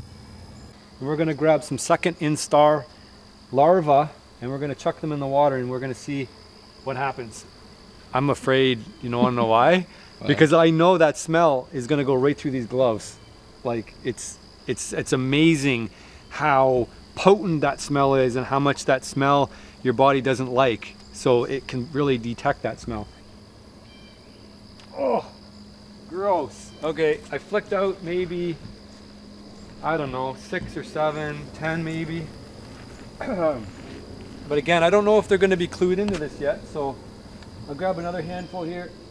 Oh, just like little rice pellets. Oh my gosh. Okay, I gotta get this glove off before it soaks in. We're gonna have an eye in there. Colin got the camera in there. One more handful of maggots, and then we're just gonna have to be patient. Just gonna let nature take its course here. Oh my God. Oh my gosh, that's so disgusting. When you grab it, it's like a handful of nothing, because they literally have no weight. Oh. You don't think the fish are gonna grab anything? No. They're definitely not clued into that color. They stand out pretty good. If one would grab it, we would definitely hear or see it. But this would be the first day that they'll be hitting the water, so they might not be watching for them yet. You see the fish? Did you see it? Yeah. No, you see it over there? Yeah. It keeps rising over there. That's where the deeper water is, so I'm gonna grab a scoop of maggots. We're gonna go over there. But the maggots, they're landing here. Oh, there's another fish rise there. Do you see that ring there? Oh, again. Okay, over here. We got some action. So the maggots are landing, and then they're dispersing over the whole. There we go. Yes. All right, let's get a little bit closer here without trying to spook them. Oh, again. There we go. Oh, look at them all underwater there. Grabbing stuff. I just saw a flash. Are you zoomed in there, Holden? Oh, look! Yes! I was losing hope. I'm gonna give you guys a taste of what it looks like in ultra clear water because I got some old footage from the other pond just to see, like, if you want to do this for like panfish or bass, obviously trout works too. I imagine catfish would grab these off of the bottom, but any kind of fish that you can think of will go after, they're basically trout mouth sized, but any fish will grab them. We got activity all over the pond. Okay, I'm gonna grab another scoop still. I thought they were active just on the other side. So they're active here, but there's a trail in it. It's going this way, and the aerator is kind of moving everything over here. And some of the maggots are sinking, so the fish are definitely, they're trained more to be feeding down below. I would like to see them hovering just below the feeder though, coming up and grabbing stuff as it hits the water. But just like the whole top of the whole pond is just covered in maggots right now. It's an insane amount of food. And so because the water temperatures are so warm, the fish are basically feeding down low. So they're gonna wait for those maggots to drop down below the surface. So we're not gonna necessarily see a lot of activity. Every time I move it, it just drops maggots in the pond. Just kind of shake them out. Oh, there's another bite over there. Another fish rose. That seems to be the more popular spot. So we'll grab a scoop and we'll head over there. I think the currents are bringing food over that direction a little bit more.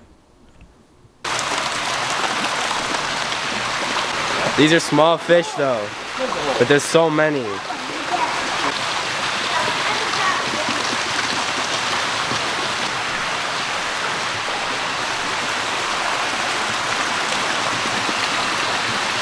Cool, huh? Yeah. Yeah, we could do. I have a couple of spare grain bin sections. We could do this. Okay, so I will hold the business end of it. Okay, heads up. I'll say when. Tell the shocks or the tires blow up, right? Your asset, my water. We've done this at least once before. What's the worst that could happen? Well, I'm glad to hear it was successful. So what are we wanting to stock with this year, Chris? What do you... Same as before? Okay. Something like that. Sure. Yeah, it works good. Whatever you think though. All right, we've got Clark here. He runs the show.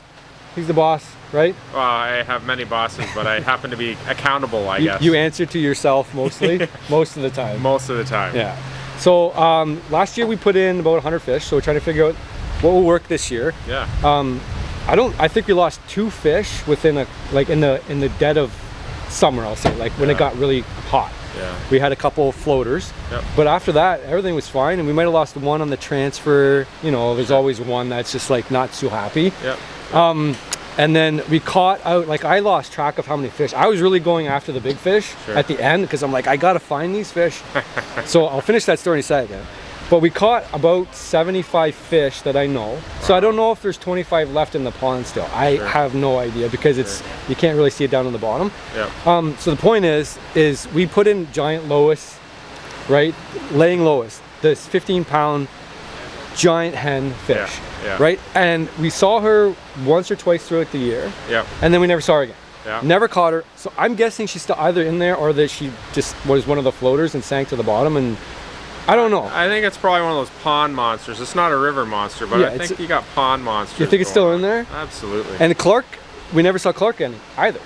The Clark spent 2. Yeah. So the second version of it. So I'm proposing that maybe we grab another one, but it's up to you because I know that they're your prime fish. They're your big spawners. They're the ones you take the eggs out of or the sperm for the males and females. So I'll let you mull that over and you can decide where we're collecting our fish. But it's always nice to see and try to catch it. I think that's the optimum thing. Like I ice fished it. Kevin ice fished it. I went there day after day after day, and I'd always catch like 5 or 6 fish. I'm like, I don't want to have too many fish at home that I can't eat. So I'm like, okay, 5 or 6 fish, I got to stop. So it's like 35 fish into this project. And I'm like, okay, I don't know. There's still fish left in here, which is a good sign. Yeah, absolutely. But Lois and Clark are just nowhere to be found. Lurking in the depths. Yeah. No, anyway. It seems like you have a really good ecosystem there. So that's great. We'll top it up with some extra fish this year, and yeah, we should be able to.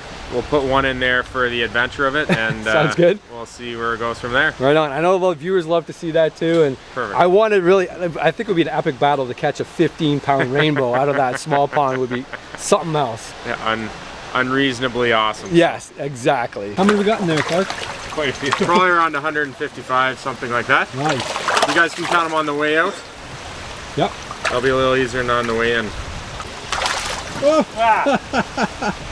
That time, yes. They're all ready to go. Woo! I was going upstream that one. We are making a waterfall this year. Oh, nice. Yeah. So we're gonna. Oh, these aren't sterile. We can breathe these, right? Yeah. Sweet.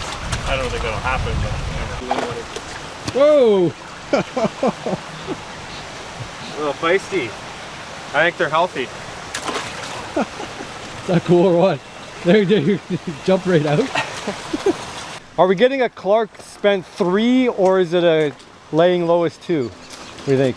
I don't know if that's a me decision. I think that's a you decision. Oh, I don't know. The females are so. It might be a them decision. Yeah, right.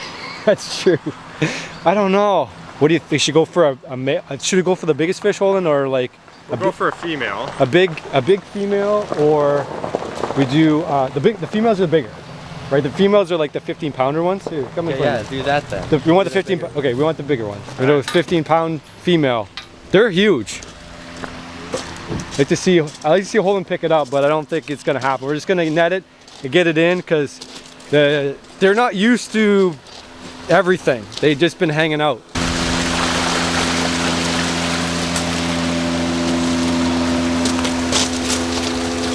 And we'll probably just run her up, but she'll have a tag in it so you'll know which one it is. Okay. All right, that's a big one. Here we go.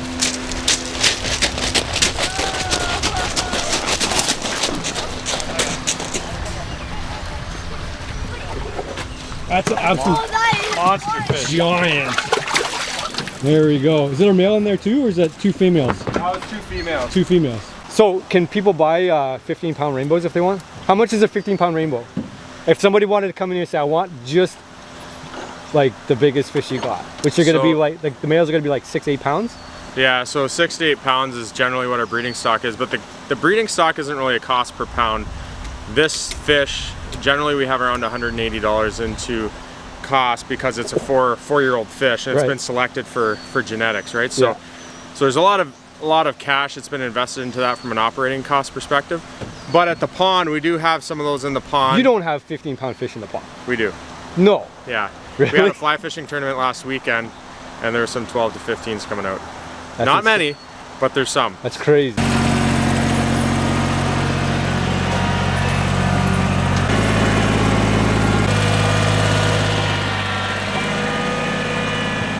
There's the giant ones right at the top, eh? How's it doing? One more. 2 more. 8, 12, 13. Damn. There. 18, 19. There's 3 in here. 3 more. 22. This is the big one. Oh, damn. Holy. Holy. Let him out. Oh, look at that. Look at the size of that one. Let him out. He wants to. Oh, you gotta let him go. Holy, what a tank. 23. Woo-wee. You okay? Oh, yeah. It was heavier than all the rest of them, even though there's only 1 in there. That's a monster. Another 4. 27. 28, 29. Count, I think last year we did 125 or 110. I forget what it was. You have to look back on the other video to figure out what it is. I don't think we had 2 fish die on our transport. Today, I don't think we have any right now. I don't think we had any die last I think we had two, maybe 2. I don't think we died. No? I think they all survived last year, and we had 2 die from the heat. In the summer heat. Yeah. 2 died for sure, and that was it. And then over winter, I'll give you guys a full pond update after. But it was a good year. The pond worked really well. We got new aeration system from Nature's Pond Care, and they did a good job too. The windmill, I'll show you the windmill in a second. But Kevin's got to run. You got to say something? Well, we've got our upcoming pond stuff is the waterfall. Oh, he's gonna make a waterfall. Yeah. Oh, okay. The waterfall. Waterfall. Big A whole big. It's gonna be a thing. Yeah. It's gonna be a Caught huge some thing. more rocks. Anyway, I just wanted to mention Kevin's channel, and because he's got to take off, I'm gonna do a tour of the pond, and I'll show you guys an update for the guys who are curious about doing ponds. We did a lot of fishing. I tried to fish out Lois and Clark before we added the new fish. It just didn't happen. So I counted like 35 or some odd fish. I'll play some of that reel right now because I just kept filming it because at like any moment in time, I'm gonna catch Lois, I'm gonna catch Clark, and I need to get it on camera. It just never happened. So I don't know, I'm guessing they're still in here. I don't have any sign of it, and you can see the water is a little bit cloudier than it was springtime last year. Primarily it's because we've had a lot of rain, and the rain washes the clay soil from the edges and it goes into the pond. It's still way better than how it started before, but it's not crystal clear. Generally, as soon as ice out, you get that, but this year it's been a funny year, so it clouded over pretty good. But the fish made it all the way through the winter. They had no problems at all. We kept the aerator on until we wanted to skate on it, and we turned the aerator off for about a month so that we could properly skate without falling through. As you can see, all the edges all look really good. If you don't know how we built this, we basically lined the whole thing with Geotextile and put rock in it. And it worked really, really good. There's a lot of rock, and it's about 10 feet deep, and there's a grain bin sunk down in the middle.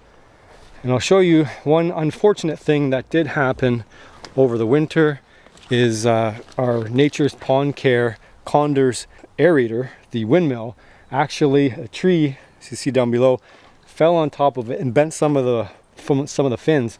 So we're going to have to get a new couple of fins. It still does work actually, and it still rotates even with the 2 or 3 fins that are broken off. You can see a little mini pond here. I'm hoping that a birdie or something drops a minnow in there and populates it. But this is a little frog area, and then it's all gonna come up with cattails. So there's cattails here that are forming up shoots. The other brown shoots over there have died off, but it's sending up new shoots as we speak. And so that will be our nitrogen reclaiming facilities. So all in here, all those new shoots there are gonna green up. And so all the excess nitrogen that we put in there from the fish feed that the fish don't eat, they poop out, will get recovered over here in this area, so we won't have a big algae problem. So that we excavated out just a little bit. So it's only a few feet, or a few inches deep, I should say, maybe a foot. All right, so Holden wants to take over a YouTube channel. So he wants to take over my YouTube channel. He wants to take all my subscribers, every single last one of them. Yeah. So I'm gonna hand the camera over to Holden here. He's gonna do selfie mode, and he's gonna tell all the cool things about the pond. You want your left hand or your right hand there? My right hand. Okay, so well, go talk to the camera. It's your camera, it's your job. Okay, so there is 155 fish in here, and there's 3 ones that are like 15 pounds or so, because we didn't catch the 2 from last year. So hopefully I will get to catch them and eat them. And then what? What's gonna happen? And the fish are gonna jump and get it. Are you sure? I hope so. Oh, there goes one. Did you guys see that one? Way at the far end. I don't know if that was my feed, if it was grabbing a bug.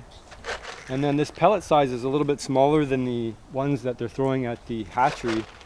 Oh, there we go. There's a fish. There's a happy, healthy fish.